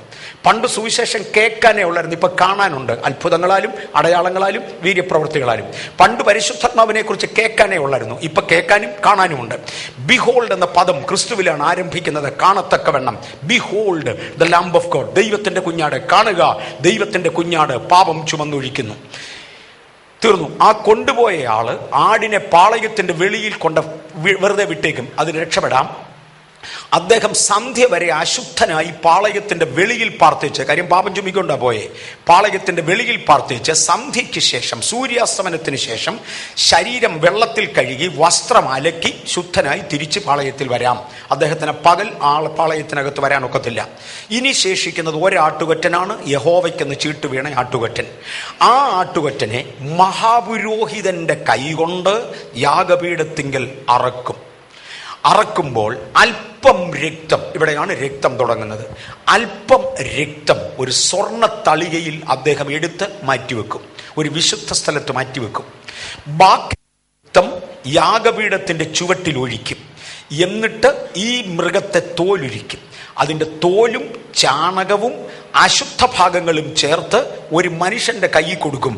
അയാളതും ചുമ്മി പാളയത്തിന്റെ വെളിയിൽ കൊണ്ട് വെണ്ണീറിടുന്ന വിശുദ്ധ സ്ഥലത്ത് വെച്ച് അത് ചുട്ടുകളി. ചുടാൻ കൊണ്ടുപോയവൻ പോലും സന്ധ്യ വരെ അശുദ്ധനെന്ന് പ്രഖ്യാപിച്ച് പാളയത്തിന്റെ വെളിയിൽ പാർക്കും. സന്ധ്യയ്ക്ക് ശേഷം ദേഹം വെള്ളത്തിൽ കഴുകി കുളിച്ച് വസ്ത്രമലക്കി അദ്ദേഹത്തിന് മടങ്ങി വരാം. മിച്ചമുള്ള മുഴുവൻ ഭാഗങ്ങളും യാഗപീഠത്തിന്റെ മേൽ ദഹിപ്പിക്കും. എബ്രായ ലേഖനം 13-ാമത്തെ അധ്യായത്തിൽ യാഗപീഠത്തിങ്കൽ ശുശ്രൂഷിക്കുന്നവർക്ക് അഹോവൃത്തി കഴിപ്പാൻ അവകാശമില്ലാത്ത ഒരു യാഗപീഠം നമുക്കുണ്ട് എന്ന് പറയുന്നത് ഈ യോം കിപ്പൂർ ദിവസം നടക്കുന്ന യാഗത്തെ ഓർപ്പിച്ചുകൊണ്ടാണ്. ആ യാഗത്തിൽ നിന്ന് പുരോഹിതന്മാർക്ക് ഭക്ഷിക്കാൻ ഒന്നുമില്ല. കുറെ യാഗപീഠത്തിന്റെ ചുവട്ടിൽ പോയി കുറെ കിണ്ണത്തിനകത്തിരിക്കുന്നു, ബാക്കി കുറെ വെളിയിൽ പോയി, മിച്ചമുള്ളത് മുഴുവനും യാഗപീഠത്തിന്റെ മേൽ ദഹിച്ചു. ഇത് ദഹിച്ചു കഴിഞ്ഞ ശേഷം മഹാപുരോഹിതൻ പ്രത്യേക വസ്ത്രങ്ങൾ ധരിച്ച് തൻ്റെ ഇടത്തെ കയ്യിൽ ആ രക്തം വെച്ചിരിക്കുന്ന തളികയെടുത്ത് വലത്തെ കയ്യിൽ പുകയുന്ന ഒരു ധൂപകലശവും പിടിച്ച് ദേവാലയത്തിന്റെ അതിപരിശുദ്ധ സ്ഥലത്തേക്ക് കയറുവാൻ 2-ാം തിരശ്ശീലയുടെ പുറകിലോട്ട് കയറും. അദ്ദേഹം കയറുന്ന ശൈലി, ഞാൻ ഇത്രയും പറയാനുള്ള കാര്യം, ഒന്നിലധികം 4-5 റബിമാരുമായി സംസാരിച്ച് എനിക്ക് കിട്ടുന്നിടത്തോളം ഇൻഫർമേഷൻ കളക്ട് ചെയ്ത, ഈ മനുഷ്യനൊരു പ്രത്യേകത കൊണ്ട് എറിയുന്നവന്റെ കല്ല് കൊടുക്കണം, ദൈവത്തിനൊരു പ്രത്യേകത കൊണ്ട് പറയുന്നവനെ വിവരം ഏൽപ്പിക്കണം. അതുകൊണ്ട് എന്നെ ഏൽപ്പിച്ച് 4-5 റബിമാരുമായി കണ്ട് ദിവസങ്ങൾ ചെലവഴിക്കുവാൻ കർത്താവ് എനിക്ക് പദവി തന്നിട്ടുണ്ട്. അതുകൊണ്ട് ഞാൻ ദൈവത്തെ സ്തുതിക്കുന്നു. അവർ കയറിയിരുന്നത്, മഹാപുരോഹിതൻ 2-ാം തിരശ്ശീലയുടെ അടുത്തു വന്നാൽ അകത്തോട്ട് നോക്കത്തില്ല. കാര്യം നഗ്ന കണ്ണുകൾ കൊണ്ട് അതിപരിശുദ്ധ സ്ഥലം കണ്ടുപോയെങ്കിൽ അപ്പ ചത്തു വീഴും. രണ്ടാമതിനൊരു എക്സ്ക്യൂസ് ഇല്ല. അത്ര ഭയത്തോടെയാണ് പോകുന്നത്. ക്ഷമിക്കപ്പെടാത്ത ഒരു പാപം പുറകിലുണ്ടെങ്കിൽ ചത്തു വീഴും. താൻ യാഗം തുടങ്ങിയത് മുതൽ അകത്ത് കയറുന്നത് വരെ മറ്റൊരു മനുഷ്യൻ തൻ്റെ ശരീരത്ത് തൊട്ടാൽ ചത്തു വീഴും. കാര്യം ഇതെല്ലാം പാടില്ലാത്ത കാര്യം. അത്രയും വേർപാട് വേണം, ഭൂമിയിൽ ആരോടും ബന്ധമില്ലാത്ത വേർപാട്. കാര്യം ദൈവസന്നിധി കയറാൻ പോകുകയാ, ദൈവസാന്നിധ്യം അതിപരിശുദ്ധ സ്ഥലത്താ. ഇത്രയും ലക്ഷണങ്ങളുള്ള മഹാപുരോഹിതൻ ഇടത്തെ കയ്യിൽ രക്തവും വലത്തെ കയ്യിൽ ആ പുകയുന്ന ധൂപവുമായി വന്ന് കർട്ടന്റെ ഒരു സൈഡ് മാറ്റി ഈ ധൂപം അകത്തോട്ട് പിടിക്കും. അതിനകം പുകയായി കഴിഞ്ഞാൽ അദ്ദേഹം അകത്ത് കയറും. പുക മുമ്പിൽ പിടിച്ചുകൊണ്ട് അതിപരിശുദ്ധ സ്ഥലത്തൂടെ ഒന്ന് നടക്കും. അങ്ങനെ നടക്കുന്നതോടുകൂടെ അതിപരിശുദ്ധ സ്ഥലം മുഴുവനും തിക്ക് ക്ലൗഡ്. ഇനി അവര് പറയുന്നതനുസരിച്ച് അന്ന് ദേവാലയത്തിൽ ഉപയോഗിച്ചിരുന്ന ഈ വാസനദ്രവ്യങ്ങൾ, ഈ പുകയുണ്ടാക്കുന്നത് ഇന്ന് ഭൂമിയിൽ സൗദി അറേബ്യയിൽ മാത്രമേ കിട്ടൂ. അവിടുത്തെ രാജകുടുംബങ്ങൾ ഒഴിച്ചാൽ മറ്റാർക്കും അത് എടുക്കാൻ ഇല്ല. അത്ര പ്രഷ്യസ് പദാർത്ഥങ്ങൾ കൊണ്ട് പുകയ്ക്കാൻ ഒക്കൂ. താഴെയുള്ളത് ദേവാലയത്തിൽ കൊണ്ടുവന്നവനൂടെ മുടിഞ്ഞു, അതിനപ്പുറത്തോട്ട് പിന്നെ ഇല്ല. കാര്യം ഇത് ദൈവസന്നിധിയാണ്. ഓൾ റൈറ്റ്, ഈ പുക അതിപരിശുദ്ധ സ്ഥലത്തായി കഴിഞ്ഞാൽ ധൈര്യമായി അദ്ദേഹം വലത്തെ കയ്യിലുള്ള ധൂപക്കുറ്റി ധൂപപീഠത്തിന്റെ മേൽ വെച്ച ശേഷം വലത്തെ കൈ ഇടത്തെ കയ്യിലിരിക്കുന്ന തളികയ്ക്കകത്ത് തൊട്ട് ആ രക്തമെടുത്ത് കൃപാസനത്തിന്റെ മേലോട്ട് തളിക്കും. രക്തം കൃപാസനത്തിൽ വീണാൽ, കൃപാസനം എന്ന് പറയുന്നത് എന്താ വന്നു? നിയമപ്പെട്ടകത്തിന്റെ മുകളിലത്തെ മേൽമൂടി, അതിൻ്റെ രണ്ട് വശത്തും രണ്ട് കെരൂബുകൾ നിൽക്കുകയാണ്. അതിൻ്റെ നടുവിലേക്ക് ഈ രക്തം തളിക്കും. ഈ രക്തം കൃപാസനത്തിന്റെ മേൽ വീണ് കഴിഞ്ഞാൽ രക്ഷപ്പെട്ടു. മഹാപുരോഹിതൻ ചാകത്തില്ല. ആ വർഷത്തെ ജനത്തിന്റെ മുഴുവൻ പാപങ്ങളും ക്ഷമിക്കപ്പെട്ടു. ആ മഹാപുരോഹിതൻ തുടർന്ന് ഈ ധൂപകലശവും എടുത്ത് ഇറങ്ങിപ്പോരും. മഹാപുരോഹിതൻ കയറി ചെല്ലുമ്പോൾ ഒത്തിരി പ്രത്യേകത, ഇപ്പം അങ്ങോട്ട് തൊടുന്നില്ല, കയറിയാൽ തീരെയില്ല, അതുകൊണ്ട് അങ്ങോട്ട് കയറുന്നില്ല. ഒത്തിരി ഞാൻ തൊട്ടതിൽ ഒത്തിരി കൂടുതലുണ്ട്. അത്രയും പ്രിക്കോഷനുകളോടുകൂടിയാണ് അദ്ദേഹം കയറി ചെല്ലുന്നത്. അദ്ദേഹത്തിന്റെ വസ്ത്രത്തിന്റെ അടിക്കത്തെ വിളുമ്പിൽ ഒരു പൊന്മണി, ഒരു മാതുളപ്പഴം, ഒരു പൊന്മണി, ഒരു മാതുളപ്പഴം എന്നിവ പൊന്നുകൊണ്ടുണ്ടാക്കി നൂല് കെട്ടിത്തൂക്കിയിട്ടുണ്ട്. മഹാപുരോഹിതൻ ദേവാലയത്തിന്റെ അതിപരിശുദ്ധ സ്ഥലത്ത് കയറി ചെന്ന ഉപദേശിമാർ ശ്രദ്ധിച്ചു കേട്ടോണം. ദേവാലയത്തിന്റെ അതിപരിശുദ്ധ സ്ഥലത്ത് ചെന്നാൽ അനങ്ങാതെ നിൽക്കാനൊക്കത്തില്ല. നിന്നാൽ വിശ്രമിക്കുന്ന സ്ഥലമല്ല ദൈവസന്നിധി, അതിക്ക് നടക്കാനേ ഒക്കത്തുള്ളൂ. എവിടെയെങ്കിലും നടക്കുമ്പോൾ ഈ പൊന്മണിയും മാതുളപ്പഴവും തമ്മിൽ കൂട്ടി അടിക്കുന്ന ശബ്ദം കേൾക്കും. ഒരു സെക്കൻഡ് ശബ്ദം നിന്നുപോയെങ്കിൽ ചത്ത് താഴെ കിടക്കും. ഉദാസീനതയോടെ കർത്താവിന്റെ വേല ചെയ്യുന്നവൻ ശപിക്കപ്പെട്ടവൻ. കർത്താവിന്റെ വേല ഉദാസീനതയോടെ ചെയ്യുന്നവൻ ശപിക്കപ്പെട്ടവൻ. അതിപരിശുദ്ധ സ്ഥലത്ത് കയറിയാൽ നിൽക്കാൻ ഒക്കത്തില്ല. അദ്ദേഹം ഇങ്ങനെ നടക്കുകയേ ഉള്ളൂ. തൻ്റെ വസ്ത്രത്തിന്റെ മുകളിലത്തെ തുമ്പത്ത് കഴുത്ത് കടക്കുന്ന ഇടത്ത് ഒരു പൊന്മണി, ഒരു മാതുളപ്പഴം എന്നിവ നൂലുകൊണ്ടുണ്ടാക്കി വെച്ചിട്ടുണ്ട്. കൃപാവരങ്ങളെയും പരിശുദ്ധാത്മാവിന്റെ ഫലങ്ങളെയും കാണിക്കുന്ന വെറും ഉദാഹരണങ്ങളാണ്. എന്നാൽ താഴത്തെ തുമ്പത്ത് വരുമ്പോൾ അത് അക്ഷരീകമായി പൊന്നുകൊണ്ടുണ്ടാക്കി കെട്ടിത്തൂക്കിയിരിക്കുക. മുകളിൽ നിന്ന് ശബ്ദം വരത്തില്ല, താഴെ നിന്ന് ശബ്ദം വരും. പഴയ നിയമത്തിൽ ആത്മാവിന്റെ ഫലങ്ങളും വരങ്ങളും കൂട്ടിയടിക്കുന്ന ശബ്ദമില്ലായിരുന്നു. പുതിയ നിയമത്തിൽ അത് ഇല്ലാതെ ഒക്കുകയില്ല. താഴത്തെ അറ്റത്ത് ഇവ അക്ഷരീകമായി കേൾക്കാം. ഇത് നിന്നോ സഭ ചത്തതാ, അത് കഴിഞ്ഞു. ഈ ശബ്ദം ഉയർന്നുകൊണ്ടിരിക്കും. അങ്ങനെ ഈ ശബ്ദം ഉയരുന്നതിനിടയിൽ അദ്ദേഹം ഇറങ്ങിപ്പോരും. ആ വർഷത്തെ പാപങ്ങൾ ക്ഷമിച്ചു. ഇതായിരുന്നു പഴയ നിയമത്തിന്റെ ചരിത്രം. ഈ ദേവാലയത്തിനകത്തിരുന്ന നിയമപ്പെട്ടകം മനുഷ്യനെ നോക്കാൻ ഒക്കത്തില്ല, മനുഷ്യന് കാണാൻ ഒക്കത്തില്ല. പണ്ടൊരു കാലത്ത് ഊസ ഇതിലൊന്ന് നോക്കി തൊട്ട കുറ്റത്തിനാണ് സ്വർഗത്തിൽ നിന്ന് തീ ഇറക്കി ദഹിപ്പിച്ചത്. ഈ നിയമപ്പെട്ടകം എടുത്തുകൊണ്ടു പോകുന്നത് എങ്ങനെ? പുരോഹിതന്മാർക്ക് ഇത് എടുത്തുകൊണ്ടു പോകാം. ഇത് മൂടും ആദ്യമേ. എന്നിട്ട് പെട്ടകത്തിന്റെ താഴത്തെ അറ്റത്തൂടെ, ഇതാണ് പെട്ടകമെങ്കിൽ ഇതിന്റെ താഴത്തെ അറ്റത്തൂടെ രണ്ട് വളയങ്ങൾ ഇപ്പുറത്തും രണ്ട് വലയങ്ങൾ അപ്പുറത്തുമിട്ട് ഒരു ക്രോബാർ ഇതിനകത്തൂടെ കടത്തും. ഈ ക്രോബാർ പുരോഹിതന്മാരുടെ തോളിന്മേൽ എടുക്കണം. താത്തു പിടിച്ചാൽ തലയുടെ ലെവലിന് താഴെ പെട്ടകത്തിന്റെ കൃപാസനം വന്നാൽ എടുത്തവന്മാർ നാലും തീരും. ഇത് തോളത്ത് വെച്ചാൽ കൃപാസനം കാണത്തില്ല. ആ ഉയരത്തിൽ മാത്രമേ ഇത് കൊണ്ടു നടക്കാൻ പറ്റത്തുള്ളൂ. ഇതായിരുന്നു ഇത് കൊണ്ടു നടക്കേണ്ട പ്രമാണം. ഞാൻ ഈ പ്രമാണം ഇങ്ങോട്ട് പറഞ്ഞു വരുമ്പം ഇത് തന്നെയാണ് നിയമപ്പെട്ടകം. ആ കാണുന്നതാണ് ആ മുഴുവനും പൊന്നുകൊണ്ട് പൊതിഞ്ഞ നിയമപ്പെട്ടകം. ഇതിനകത്ത് തേണ്ട ഒരു ക്രോബാർ ഇവിടെ കാണിച്ചിട്ടുണ്ട്. ഏറ്റവും അടിയിൽ ഇതാണ് എടുത്തുകൊണ്ട്, ഇത് റിയൽ പിക്ചർ എടുത്ത് വെച്ചിരിക്കുന്നത്. ഈ ക്രോബാറിന്റെ വിശദീകരണം കേൾക്കണോ? തടി കൊണ്ടാണ് ഈ ക്രോബാർ ഉണ്ടാക്കേണ്ടത്. ഉണ്ടാക്കി പൊന്നുകൊണ്ട് പൊതിയണം. ഇത് പൊള്ളയായി ഉണ്ടാക്കണം. പൊള്ളയുടെ മെഷർമെന്റ് തമ്പുരാൻ കൊടുത്തിട്ടുണ്ട്. അത് തെറ്റിയാൽ തീർന്നു. വേദപുസ്തകത്തിന്റെ പ്രമാണങ്ങൾ വരവണ്ണത്തിന് മാറാൻ ഒക്കുന്നതല്ല, നമ്മുടെ ഇഷ്ടം പോലെ തിരുത്താൻ ഒക്കുന്നതല്ല. ഇത് നിത്യതയുടെ പ്രമാണമാണ്. ഈ ക്രോബാറിന്റെ അകം പൊള്ളയായിട്ടാണ് ഉണ്ടാക്കുന്നത്. ഈ എടുത്തുകൊണ്ട് നടക്കുന്ന ആ പൊള്ളയുടെ വലിപ്പത്തിന് ബൈബിളിൽ കണക്കുണ്ട്. അത് മാറ്റിയെടുക്കാൻ ഒക്കത്തില്ല. നിശ്ചയമായിട്ടും ഇത് പിക്ചർ എടുത്തതാണ്. ആ പിക്ചർ എടുക്കുമ്പോഴുള്ള റിഫ്ലക്ഷനായി കാണുന്നത്. എന്നാൽ യഥാർത്ഥത്തിൽ ദൈവിക തേജസ് ഇതുപോലെയായിരുന്നു അതിനകത്ത് ഇറങ്ങി നിന്നിരുന്നത്. ഈ രണ്ട് സൈഡിലും കാണുന്ന രണ്ട് കെരൂബുകളുടെ രൂപമാണ്. നമുക്കൊരു കെരൂബിനെ പിന്നെ കാണാം, ഒടുവിൽ നമുക്കതിനെ കാണാം. ഡിഫറെന്റ് ആംഗിൾസിൽ ആ പിക്ചർ അവർ എടുത്തിട്ടുണ്ട്. ഇതിന്റെ മണ്ടയ്ക്ക് ആ രക്തം ചെന്ന് വീണാൽ രക്ഷപ്പെട്ടു. ഇത് 2 ദിനവൃത്താന്തങ്ങളുടെ പുസ്തകം വരെ ഉള്ളു ബൈബിളിൽ. പിന്നെ ഈ സൂത്രത്തെക്കുറിച്ച് ഒരു അറിവില്ല. 2 ദിനവൃത്താന്തങ്ങളുടെ പുസ്തകത്തിൽ ശലോമോൻ രാജാവ് പണിത ദേവാലയത്തിനകത്ത് ഇതുകൊണ്ട് വെച്ചേക്ക് എന്നും പറഞ്ഞ് പുരോഹിതന്മാരെ ഭരണാധികാരികൾ കൗൺസിൽ ചെയ്യുന്നത് കാണാം. ഇത് നിങ്ങളുടെ തോളുകൾക്ക് ഭാരമായിരുന്നു. പോകുന്നിടത്തെല്ലാം ഇത് എടുത്തുകൊണ്ട് നടക്കണമായിരുന്നു. ഇത് നിങ്ങളുടെ തോളുകൾക്ക് ഭാരമായിരുന്നു. ഏതായാലും പെർമനൻ്റായി ഒരു നല്ല ദേവാലയം പണിതതോടെ നിങ്ങളുടെ തോളുകളുടെ ഭാരം കഴിഞ്ഞു, കൊണ്ട വെച്ചേക്കാൻ പറഞ്ഞു. പിന്നിപ്പോൾ ഇതിനെക്കുറിച്ച് ബൈബിളിൽ രേഖയില്ല. പഴയ നിയമത്തിൽ വെളിപ്പാട് പുസ്തകത്തിൽ ഒരു വാക്യം കിടപ്പുണ്ട്. അത് കറക്റ്റ് ഇതിങ്ങനൊന്നും അല്ലത്, പോട്ടെ. പിന്നെ ഇതിന് പഴയ നിയമത്തിൽ രേഖയില്ല. എങ്ങോട്ട് പോയെന്ന് ആർക്കും അറിയത്തില്ല. എന്നാൽ ഇനി വേറൊരു ചരിത്രത്തിലോട്ട് കയറാൻ പോവാം. 1973 റോൺ വയത്ത് എന്ന അമേരിക്കക്കാരൻ, അദ്ദേഹം ഒരു സ്റ്റാഫ് നേഴ്സായിരുന്നു. എന്നാൽ അദ്ദേഹം ആർക്കിയോളജി പഠിച്ചിറങ്ങിയ റോൺ ചാൾസ് എന്നയാളിൻ്റെ കൂടെ കൂടി അദ്ദേഹത്തെ അസിസ്റ്റ് ചെയ്തതുകൊണ്ട്, റോൺ ചാൾസ് ഇന്നും ജീവനോടുണ്ട്. റോൺ ചാൾസിനെ ഒരു 3-4 മാസം മുമ്പേ നേരെ കാണാനും അദ്ദേഹം വീട്ടിൽ വരാനും ബാംഗ്ലൂരിൽ പ്രസംഗിക്കാനും ഒക്കെ തമ്പുരാൻ പദവി തന്നു. It's big. അതെൻ്റെ ജീവിതത്തിൻ്റെ ഭാഗ്യത്തിലൊന്നാണ്. റോൺ ചാൾസ് അദ്ദേഹത്തിൻ്റെ കൂടി ആർക്കിയോളജി കുറെ പഠിച്ചു. 1973 ഈ മനുഷ്യൻ, ഈ റോൺ വയത്ത്, ശലോമോൻ രാജാവിൻ്റെ കൊട്ടാരം ഇരുന്ന സ്ഥലം ഭൂമിക്കടിയിൽ നിന്ന് കണ്ടെടുത്തത്. അദ്ദേഹത്തിൻ്റെ അടുക്കളയ്ക്കകത്തിരുന്ന ഭരണിയോ ബെഡ്റൂമിലിരുന്ന ഏതാണ്ട് ഉപകരണങ്ങളോ ഒക്കെ കിട്ടി. അപ്പോൾ ശലോമോൻ രാജാവ് ജീവിച്ചിരുന്നതും ബൈബിളിൽ പറയുന്നത് ശരിയാണെന്നൊക്കെ ഇയാൾ പറഞ്ഞു. അതൊക്കെ കണ്ടുപിടിച്ചാൽ പുള്ളി തന്നെ ഒരു പ്രാർത്ഥന പ്രാർത്ഥിച്ച്, തമ്പുരാനെ ശലോമോൻ്റെ അടുക്കള കണ്ടുപിടിച്ചിട്ട് എന്നാ കാര്യം? ഞാൻ ഈ ആർക്കിയോളജിയൊക്കെ പഠിച്ച് ഇത്രയും മെനക്കെട്ട് എൻ്റെ ദൈവമേ, കഴമ്പുള്ള എന്തെങ്കിലും കണ്ടുപിടിക്കാൻ എനിക്കൊരു കൃപ തരണം. ഇങ്ങനെ ഇദ്ദേഹം പ്രാർത്ഥിച്ചു. നാളുകൾ ഉപവസിച്ച് പ്രാർത്ഥിച്ചിരുന്നു.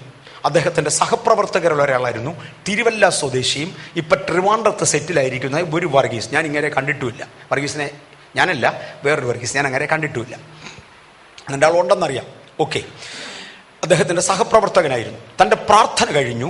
1981 ഐ റിപ്പീറ്റ്, 1981 അദ്ദേഹവും തൻ്റെ മകനുമായി യെരുശലേമിൽ ഈ എക്സ്കവേഷൻ ചാൻസസ് അല്ലെങ്കിൽ ഇനി ഏതെങ്കിലും വസ്തുക്കൾ കണ്ടെടുക്കാനുള്ള ഇടങ്ങളുണ്ടോ എന്ന് തപ്പി നടക്കുന്ന കൂട്ടത്തിൽ അദ്ദേഹത്തിനൊരു വെബ്സൈറ്റ് ഉണ്ട്. ഞാൻ അതിൻ്റെ ഐഡി തന്നോളാം. ആ വെബ്സൈറ്റിൽ അദ്ദേഹം എഴുതിയിട്ടുണ്ട്, വരുമ്പോഴേ ഒരു സ്ഥലത്തൂടെ യാത്ര ചെയ്യുമ്പോൾ അവിടെ ഒരു കോറി കണ്ടു. കല്ല് പൊട്ടിച്ച് എടുത്തുകൊണ്ട് പോയി മിറ്റിലാക്കി വിൽക്കുന്ന ഒരു കോറി കണ്ടു. ആ കോറിയുടെ അടുക്ക ചെന്ന്, ഇവരൊക്കെ ഈ പുരാവസ്തു ഗവേഷകന്മാരായതുകൊണ്ട് പഴയ സ്ഥലങ്ങൾക്കൊക്കെ വലിയ പ്രാധാന്യമാണ്. അവിടെ ചെന്ന് ഈ സ്ഥലത്തിൻ്റെ പേരെന്നൊക്കെ അന്വേഷിച്ചപ്പോൾ ഒരാൾ പറഞ്ഞു, ഇതിനെ ഓൾഡ് ഗോൽഗോഥ എന്നാണ് വിളിക്കുന്നത്. Old Golgotha. അപ്പം ഇദ്ദേഹം പറഞ്ഞു, അതിൻ്റെ ഓൾഡ് ഗോൽഗോഥ. അപ്പോൾ ഒരുത്തൻ പറഞ്ഞു, പണ്ട് ഇവിടമായിരുന്നു ഗോൽഗോഥയായിരുന്നത്. ഈ ഒരുപാട് വിസിറ്റേഴ്സൊക്കെ യെരുശലേമിൽ വന്ന് ടൂറിസം ഇവിടുത്തെ ഒരു മെയിൻ ആദായ മാർഗമായതോടുകൂടെ കൂടുതൽ റോഡും സൗകര്യങ്ങളും ഒക്കെ ഉള്ള ഒരു സ്ഥലമുണ്ട്. അതിനെ ഗോൽഗോഥ എന്ന് പേരിട്ടു. പണ്ട് ഇതായിരുന്നു ഗോൽഗോഥ. ഇപ്പം ഇത് ഓൾഡ് ഗോൽഗോഥയും മറ്റേത് ന്യൂ ഗോൽഗോഥയും എന്ന് പറയും. റോൺ വയത്ത് പറഞ്ഞത്, എൻ്റെ അറിവ് കൂടാതെ എൻ്റെ ഇടത്തെ കൈ ഒരു സ്ഥലത്തേക്ക് അങ്ങ് നീണ്ടു. എൻ്റെ അറിവ് കൂടാതെ എൻ്റെ ഇടത്തെ കൈ ഒരു സ്ഥലത്തേക്ക് അങ്ങ് നീണ്ടു. എൻ്റെ അറിവ് കൂടാതെ ഞാൻ തന്നെ വിളിച്ചു പറഞ്ഞു, ഇതാണ് ഗോൽഗോഥ, ഇവിടെയാണ് യേശു ക്രൂശിക്കപ്പെട്ടത്, ഇവിടെ നിയമപ്പെട്ടകോ ഇരിപ്പുണ്ട്. നിയമപ്പെട്ടകോ അന്നേരം വരെ ചിന്തയിലില്ല. അദ്ദേഹം പറഞ്ഞു, ഞാൻ അറിയാതെ. അദ്ദേഹത്തിൻ്റെ വെബ്സൈറ്റിൽ അദ്ദേഹം കൊടുത്തിരിക്കുന്ന വാക്കാണ്. റോൺ വയത്ത് മരിച്ചുപോയി, അദ്ദേഹത്തിൻ്റെ വെബ്സൈറ്റ് ഇപ്പോഴും ഉണ്ട്. അദ്ദേഹം പറയുന്ന പദമാണ്, എൻ്റെ അറിവ് കൂടാതെ എൻ്റെ ഇടത്തെ കൈ ഒരു സ്ഥലത്തേക്ക് ചൂണ്ടി. എൻ്റെ അറിവ് കൂടാതെ ഞാൻ തന്നെ പറഞ്ഞു, ഇതാണ് ഗോൽഗോഥ, ഇവിടെയാണ് യേശു മരിച്ചത്, നിയമപ്പെട്ടകം ഇവിടെ ഇരിപ്പുണ്ട്. ഉടനെ അദ്ദേഹം യാത്ര ചെയ്തിരുന്ന ഇസ്രയേലിലെ ഒരു സീനിയർ ഓഫീസർ പറഞ്ഞു, എങ്കിൽ ഇവിടെ കുഴിച്ചെടുക്കണമെങ്കിൽ എടുത്തു. അയക്കൊരുത്തനെ കൊണ്ട് കുഴിപ്പിച്ചാൽ ഗവൺമെന്റിന് കാശ, എന്നാൽ ഇവിടെ കുഴിക്കണേ കുഴിച്ചു. പറഞ്ഞു കഴിഞ്ഞ റോൺ വയത്ത് തന്നെ ഇളിപ്പനായി, ഇവിടെ എങ്ങനെ ഗോൽഗോഥ വരുന്നത്, ഇവിടെ എങ്ങനെ നിയമപ്പെട്ടവൻ വരുന്നത്, ഇവിടെ എങ്ങനെ ക്രിസ്തുവിനെ കുരിശിച്ച്, ഇതൊരു കോറിയാണ്. അദ്ദേഹം അങ്ങ് തിരിച്ചുപോയി. 1983 വരെ അദ്ദേഹം വീണ്ടും പ്രാർത്ഥിച്ചു. എവിടെയാണിത്? വീണ്ടും ദൈവാത്മാവ് തന്നോട് പറഞ്ഞു, തിരിച്ചു പോകാൻ പറഞ്ഞു. താൻ തിരിച്ചു വന്ന് തൻ്റെ കയ്യിലുള്ള ഭൂഗർഭശാസ്ത്ര ഭാഗങ്ങൾ പരിശോധിക്കുന്ന ഒരു റഡാർ കൊണ്ട് ആ പാറയും അതിനോട് ചേർന്നുള്ള ഭാഗങ്ങളും നോക്കി ചെല്ലുമ്പോൾ യഹൂദന്മാരുടെ കല്ലറകളുടെ മുമ്പിൽ വെക്കുന്ന വലിപ്പമേറിയൊരു കല്ല് ഏതാണ്ട് 20 അടി 22 അടി താഴെ കിടപ്പുണ്ട്. പുള്ളി പറഞ്ഞു, ഇത് തന്നെയാണ്. വേദപുസ്തകം സൂക്ഷ്മ പഠനം ചെയ്താൽ ഒരു ഗാർഡൻ ടോംബിലാണ് യേശുവിനെ അടക്കിയത്. ആ ഗാർഡൻ ടോംബിൽ നിന്ന് അകലെയല്ല തൻ്റെ ക്രൂശീകരണം. എങ്കിൽ ഇതേ ഷേപ്പിലുള്ളതും അസാമാന്യ വലിപ്പമുള്ളതുമായ ഈ കല്ല്, ഈ കല്ലറയടയ്ക്കുന്ന കല്ല് ഇതിൻ്റെ അടിയിൽ കിട്ടിയ സ്ഥിതിക്ക് ഇവിടെ എങ്ങാണ്ട് തന്നെയാണ് ക്രൂശീകരണ സ്ഥലം. നിയമപ്പെട്ടകത്തിൻ്റെ ചിന്ത വരുന്നില്ല, നമുക്ക് ക്രൂശീകരണ സ്ഥലം ഒന്ന് കാണാം. അദ്ദേഹം അവിടെ കുഴിക്കാൻ തീരുമാനിച്ചു. അവരുടെ ഗവൺമെന്റിൽ നിന്ന് അനുമതി എടുത്തു. അവിടെ കുഴിക്കാൻ ആരംഭിച്ചു. ഈ കിടക്കുന്ന ഗാർഡൻ ടോംബിൽ കണ്ടതായ ആ പാറ കിടക്കുന്നിടത്താണ് പോകുന്നത്. അല്പം താഴോട്ട് എന്നപ്പോൾ അവിടെ ഉണ്ടൊരു പാറ. ആ പാറയ്ക്ക് ഒരു ഫ്ലാറ്റ് ടോപ്പ് സർഫസ് ഉണ്ട്. നമ്മുടെ ഈ പ്ലാറ്റ്ഫോം പോലെ ഒരു ഒരു ഒരു പ്ലാറ്റ്ഫോം ഉണ്ട് പാറയ്ക്ക്. അതിൻ്റെ ഒരു സൈഡിലാണ് അദ്ദേഹം കുഴിച്ചത്. ആ സൈഡിലൂടെ കുഴിച്ച് താഴോട്ട് ഇറങ്ങുമ്പോൾ ഏതാണ്ട് 22 അടി താഴെ, 20 22, ഇപ്പം പ്രൊജക്റ്റ് ചെയ്യുമ്പോൾ കറക്റ്റ് കാണാം, 20 22 അടി താഴെ ഒരു ഗുഹ ഈ പാറയുടെ കീഴേ കൂടെ കയറിപ്പോയി. ഈ ഗുഹയ്ക്കകത്ത് എന്താണെന്ന് നോക്കണം എന്നൊരു തോന്നലുണ്ടായി. കൂലിക്കാരെ കുഴിക്കുന്നത്, ഇവരൊക്കെ സൂപ്പർവൈസ് ചെയ്യുന്നതേ ഉള്ളൂ, അല്ലെങ്കിൽ അതിൻ്റെ നേതൃത്വം കൊടുക്കുന്നതേ ഉള്ളൂ. കൂലിക്കാര് ആ പുറകിലത്തെ ഗുഹ കുഴിച്ചു കയറി അത് മുഴുവനും മണ്ണ് വീണ് മുഴുവനും നിറഞ്ഞു കിടക്കുക ഗുഹ. പക്ഷെ പാറയ്ക്കകത്തെ ഗുഹയായതുകൊണ്ട് ഗുഹയാ, ഇതിനകത്തെ മണ്ണ് മാറ്റി ഇവരകത്ത് കയറി. ആരംഭത്തിങ്കൽ മുൻപിൽ വന്ന ഒരു വേലക്കാരൻ അലറി കുറെ വന്നതോടെ അദ്ദേഹം വെളിയിൽ ചാടി. അയ്യോ, അത് എന്തുവാ കാണുന്നത് എന്നൊരു ചോദ്യം ചോദിച്ചു. കൂലിക്കാർ മൊത്തം ഓടിക്കളഞ്ഞു. അദ്ദേഹത്തിൻ്റെ ഒരു സൈറ്റിൽ കൊടുത്തിരുന്നത് കൂലി വാങ്ങിക്കാൻ നിൽക്കാതെ മൊത്തം പുള്ളികൾ സ്ഥലം വിട്ടു. എന്താ ഇതിനകത്ത് ഇരിക്കുന്നതെന്ന് കാണാൻ റോൺ വയത്ത് പേഴ്സണലി ഇതിനകത്ത് കയറി. മാന്തി അകത്ത് കയറി ചെല്ലുമ്പോൾ കാണുന്നത് നിയമപ്പെട്ടകം ഇരിക്കുന്നു. കണ്ട കാഴ്ച, അദ്ദേഹം ബോധം കെട്ട് താഴെ വീണു. 45 മിനിറ്റ്സ് കണ്ട കാഴ്ച, ബോധം കെട്ട് താഴെ വീണു. 45 മിനിറ്റ് ബോധം കെട്ട് കിടന്നു. അതിനുശേഷം താൻ വെളിയിലിറങ്ങി തൻ്റെ മകൻ കണ്ടു. പിന്നെ ആരും ബോധം കെട്ടിട്ടില്ല. എന്നാൽ ആദ്യം പുതിയ നിയമത്തിൽ ഇത് കണ്ട വ്യക്തി 45 മിനിറ്റ് അബോധാവസ്ഥയിൽ തുടർന്ന് അവരവിടെ ക്ലിയർ ചെയ്ത് കയറി. അതോടുകൂടി യഹൂദ ഗുരുക്കന്മാരെയും അവർ കൊണ്ടുവന്നു. അവരുടെ ആളുകളെ, യഹൂദന്റെ ആളുകളെ കൊണ്ട് കാണിച്ചു. ഇയാൾക്കും ഭയമുണ്ട് ഈ സൂത്രത്തിൽ തൊടാൻ. ഞാൻ പറഞ്ഞില്ല, പണ്ട് ഉത്സവം ഒന്ന് തൊട്ടതാ തീ ഇറങ്ങി ദഹിച്ചത്.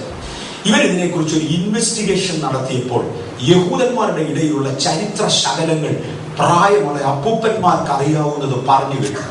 ഞാനൊരിക്കൽ യെരൂശലേം കാണാൻ ചെന്നപ്പം അവര് എന്നോട് പറഞ്ഞത് എനിക്ക് ഓർമ്മയുണ്ട്. ഇതൊക്കെ എവിടാന്നൊക്കെ ഞങ്ങൾക്കറിയാം, ആരോടും പറയത്തില്ലെന്നേ ഉള്ളൂ. പക്ഷെ അവർക്കൊരു പതിവുണ്ട്, തലമുറയായി അപ്പന്മാർ മക്കളോടും മക്കൾ കൊച്ചുമക്കളോടും ഇത് പറഞ്ഞു കൊടുത്തിരിക്കണമെന്നൊരു പ്രമാണമുണ്ട്. അങ്ങനെ കേട്ടുകേൾവിയിൽ നിന്ന് റോൺ വയത്ത് കലക്ട് ചെയ്തത് തന്റെ വെബ്സൈറ്റിൽ ഇട്ടിട്ടുണ്ട്.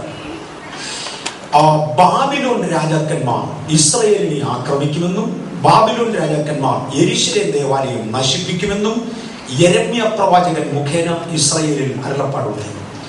അങ്ങനെയാണെങ്കിൽ ദേവാലയത്തിലെ പ്രധാനപ്പെട്ട വസ്തുക്കളായ കൃപാസനവും മുതലായത് നശിക്കാതെ സൂക്ഷിക്കണം എന്ന് അവിടുത്തെ പുരോഹിതന്മാർ തീരുമാനിക്കുകയും മോസ്റ്റ് പ്രോബബ്ലി, മിക്കവാറും അത്ര പറയാൻ ഒക്കത്തുള്ളൂ, യെരമ്യാവിന്റെ അഡ്വൈസോടുകൂടി ഇത് ദേവാലയത്തിൽ നിന്ന് എടുത്ത് ഒരു പാറയുടെ ഗുഹയിൽ ഒളിപ്പിക്കുകയും ചെയ്തു.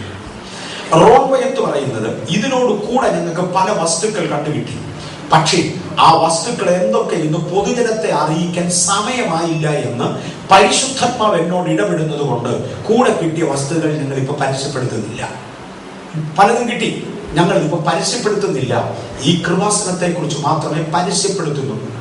കൂടെ പോയ വർഗീസും കൂട്ടരും, അദ്ദേഹം അന്ന് ഇതിനൊക്കെ കൂട്ടത്തിലുണ്ടെന്നല്ല ഞാൻ പറഞ്ഞത്, ഇദ്ദേഹത്തിന്റെ സഹപ്രവർത്തകനായിരുന്നു. ആ ലിസ്റ്റ് പബ്ലിഷ് ചെയ്തിട്ടുണ്ട്. ആ ലിസ്റ്റിനകത്ത് അദ്ദേഹം കൊടുത്തിരിക്കുന്നത് 1, 7 കതിരുകളുള്ള ദേവാലയത്തിലിടുന്ന നിലവിളക്ക്, 2, ഒരു എഫോദ്, 3, ദേവാലയത്തിൽ തൂക്കുന്ന കർട്ടനുകൾ, 4, പുരോഹിതന്മാർ ഉപയോഗിക്കുന്ന വസ്ത്രങ്ങൾ, 5, എമർജൻസിയിൽ ഇതുപോലുള്ള സ്ഥലങ്ങളിൽ ഉപയോഗിക്കുന്ന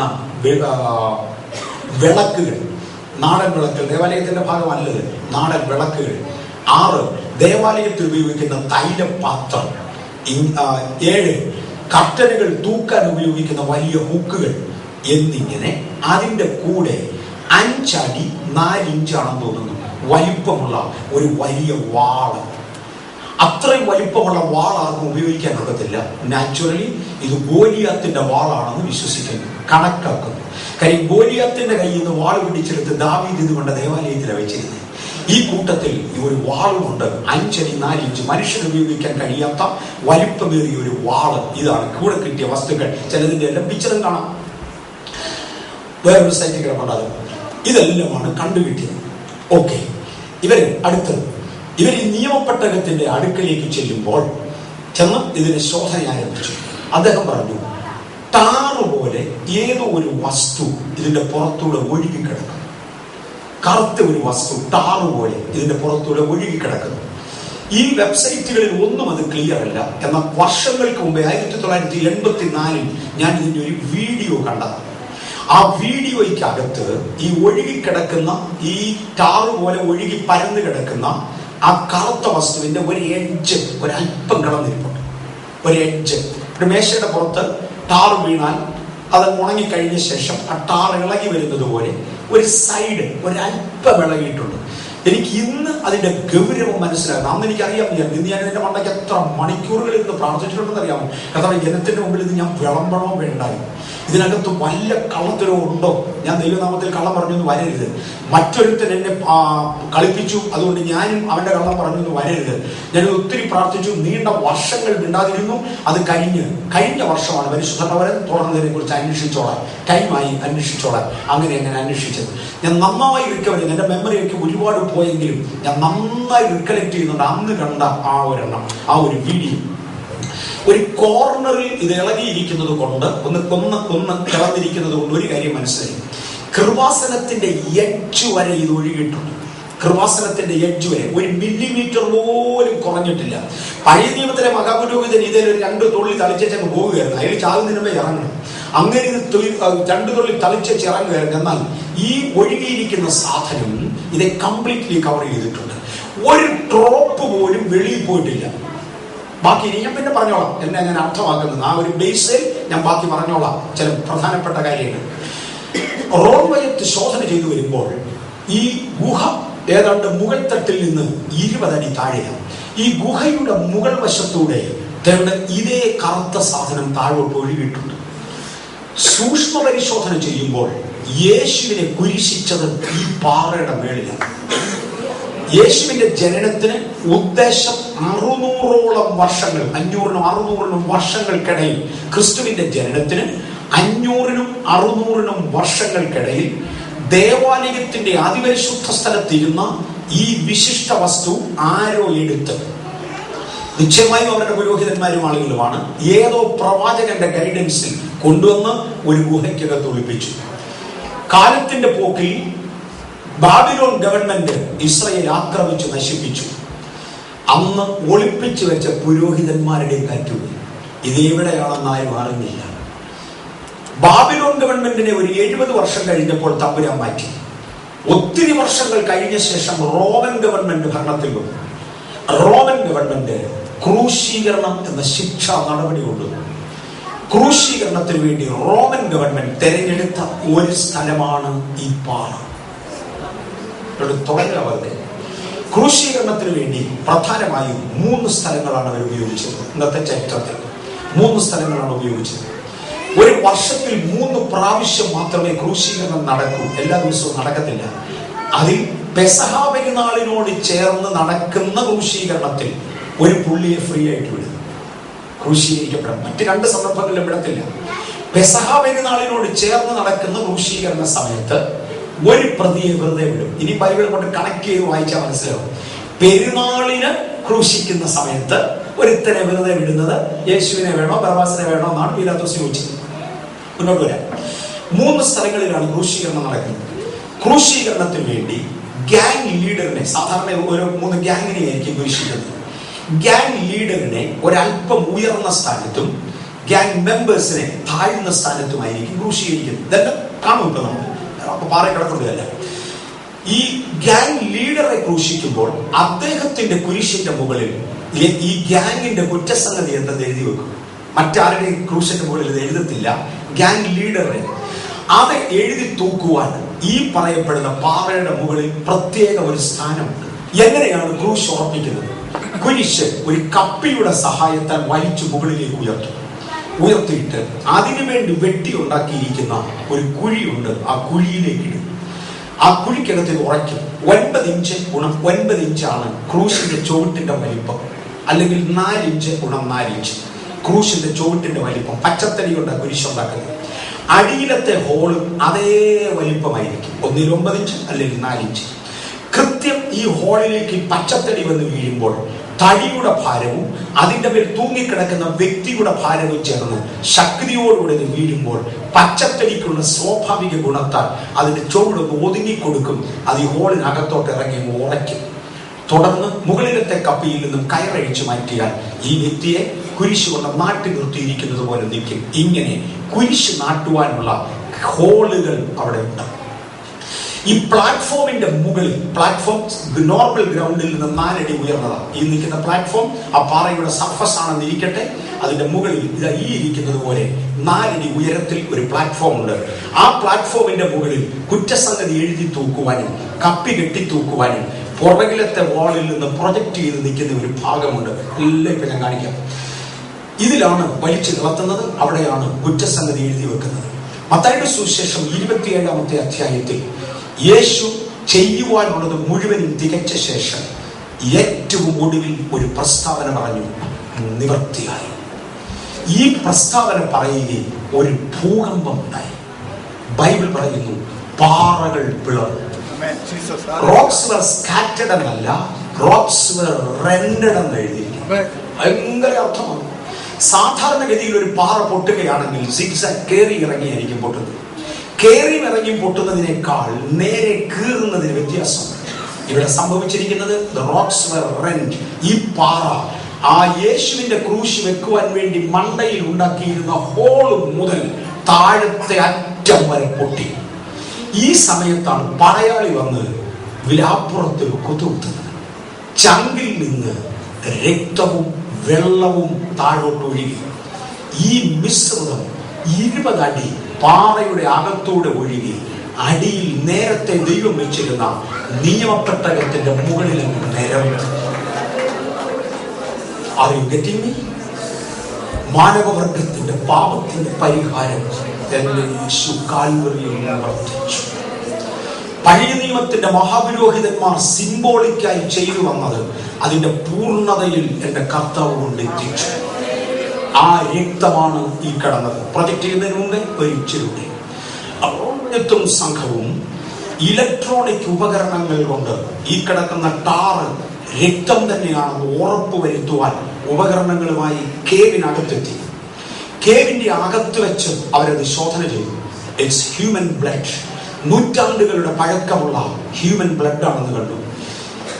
അടുത്ത പദം റോൺ വൈറ്റ് എഴുതിയിരിക്കുന്നത്, ഈ ഭൂകമ്പത്തിൽ പാറ പിളർക്കുകയും യേശുവിന്റെ രക്തം ഒഴുകുകയും ചെയ്തു. താഴത്തെ ലെവലിൽ നിന്നായിരുന്നു പൊട്ടലെങ്കിൽ ഒരുപക്ഷെ കള്ളന്മാരുടെ രക്തവും കൂടെ ഒഴുകായിരുന്നു. ഇത് മേളിലത്തെ ലെവലിൽ നിന്ന പൊട്ടൽ. 4 അടി മുകളിൽ നിന്നാണ് പൊട്ടിയിരിക്കുന്നത്. താഴെ വീണ രക്തം അവിടെ കിടപ്പേ ഉള്ളൂ. ആട്ടെ, ദേവാലയത്തിൽ യാഗം കഴിക്കുന്ന മൃഗത്തിന്റെ രക്തത്തോട് എന്ത് ചെയ്യും? അല്പം രക്തം നിയമപ്പെട്ടകത്തിന്റെ മേൽ തളിക്കുവാൻ കൊണ്ടുവരും. ബാക്കി യാഗപീഠത്തിന്റെ ചുവട്ടിൽ ഒഴിക്കും. യേശുവിന്റെ രക്തത്തിന്റെ മജോറിറ്റി ക്രൂശിന്റെ ചുവട്ടിൽ വീണു. എന്നാൽ അല്പം ചങ്കിൽ നിന്ന് വന്നത് മാത്രം ഈ നിയമപ്പെട്ടകത്തിന്റെ മുകളിൽ കൃപാസനത്തിന്റെ മേൽ പരന്നു. ഇനി ഞാൻ അടുത്ത വഴിയിലോട്ട് കയറുക. അവർ ഈ രക്തം പരിശോധിച്ച ശേഷം കൊടുത്തിരിക്കുന്ന റിപ്പോർട്ട് ഞങ്ങൾ അതിനകത്തായിരുന്നു പറയാം. ഒന്നുകൂടെ റെഫർ ചെയ്യണം. കുറെ നാളായി ഞാൻ ഇത് പറഞ്ഞിട്ട് അത് മറന്നുപോയി. അദ്ദേഹം പറഞ്ഞു, ഹ്യൂമൻ ബ്ലഡിന്, മനുഷ്യ രക്തത്തിന് 23 പെയർ ക്രോമസോംസ് കാണും. അമ്മയിൽ നിന്ന് ലഭിച്ച 23 ക്രോമസോമും അപ്പനിൽ നിന്ന് ലഭിച്ച 23 ക്രോമസോമും ചേർന്ന് 23 പെയർ ക്രോമസോംസ് ഒരു മനുഷ്യനിൽ ഉണ്ടായിരിക്കും. അമ്മയിൽ നിന്ന് ലഭിക്കുന്ന XX ക്വാളിറ്റിയും അപ്പനിൽ നിന്ന് ലഭിക്കുന്ന Y ക്വാളിറ്റിയുമുള്ള ക്രോമസോംസ് ഒരുമിച്ച് ചേർന്നിരിക്കണം. എന്നാൽ ഈ കാണുന്ന രക്തത്തിൽ 21 പെയർ പോലും ഇല്ല, ഒരു പെയർ പോലും ഇല്ല. പകരം 24 ക്രോമസോം. എനിക്ക് മനസ്സിലാകാത്ത ഒരു ടേമാണ് അദ്ദേഹം എഴുതിയിരിക്കുന്നത്. ഇതിനകത്ത് മെഡിക്കൽ ഡോക്ടേഴ്സ് ഉണ്ടല്ലോ, അവർ ഇത് എന്റെ ഡിപ്പാർട്ട്മെന്റ് അല്ല, നിങ്ങളുടെ ഡിപ്പാർട്ട്മെന്റാണ്. അദ്ദേഹം പറഞ്ഞിരിക്കുന്ന ഒന്ന്, ഓട്ടോനോമസ് ക്രോമസോംസ് ആണ് 22 എണ്ണം. I don't know what it is. എനിക്ക് അറിയില്ല, അറിയാവുന്ന നിങ്ങൾ തിരിച്ചു. ഓട്ടോനോമസ് ക്രോമസോംസ് ആണ് 22 എണ്ണം.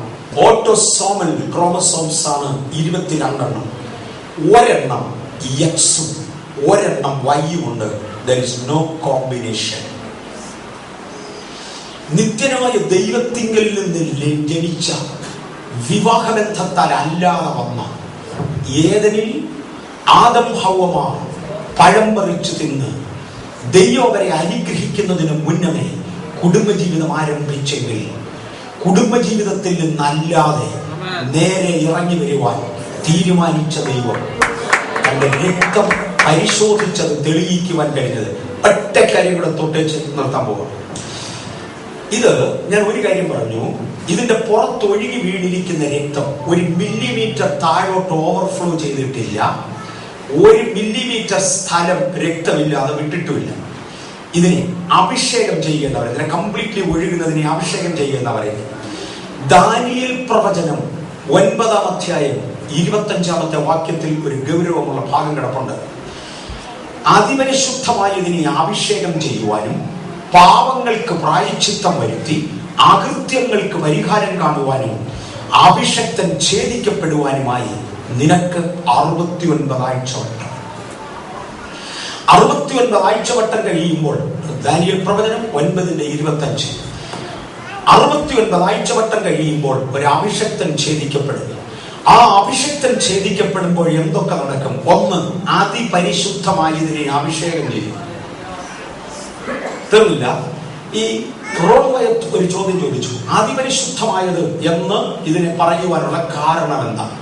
അദ്ദേഹത്തിന്റെ തന്നെ മറുപടി, ദേവാലയത്തിന്റെ അതിപരിശുദ്ധ സ്ഥലത്തെ അതിപരിശുദ്ധമാക്കിയത് ഈ സൂത്രമാണ്. ഈ നിയമപ്പെട്ടവും കൃപാസനവും അവിടെ കൊണ്ട് വെച്ചത് കൊണ്ടാണ് ആ സ്ഥലം അതിപരിശുദ്ധമായത്. അതാണ് സാക്ഷാൽ അതിപരിശുദ്ധം. ഈ കൃപാസനമാണ്. അതിനെ അഭിഷേകം ചെയ്യണം. 2, അതോടുകൂടെ അതിക്രമങ്ങൾക്ക് മോചനമാകും, പാപങ്ങൾക്ക് പരിഹാരമാകും. ഇത് സംഭവിച്ചിരിക്കും. ഇത് സംഭവിച്ചു. ഡീറ്റെയിലോട്ട് കയറട്ടെ.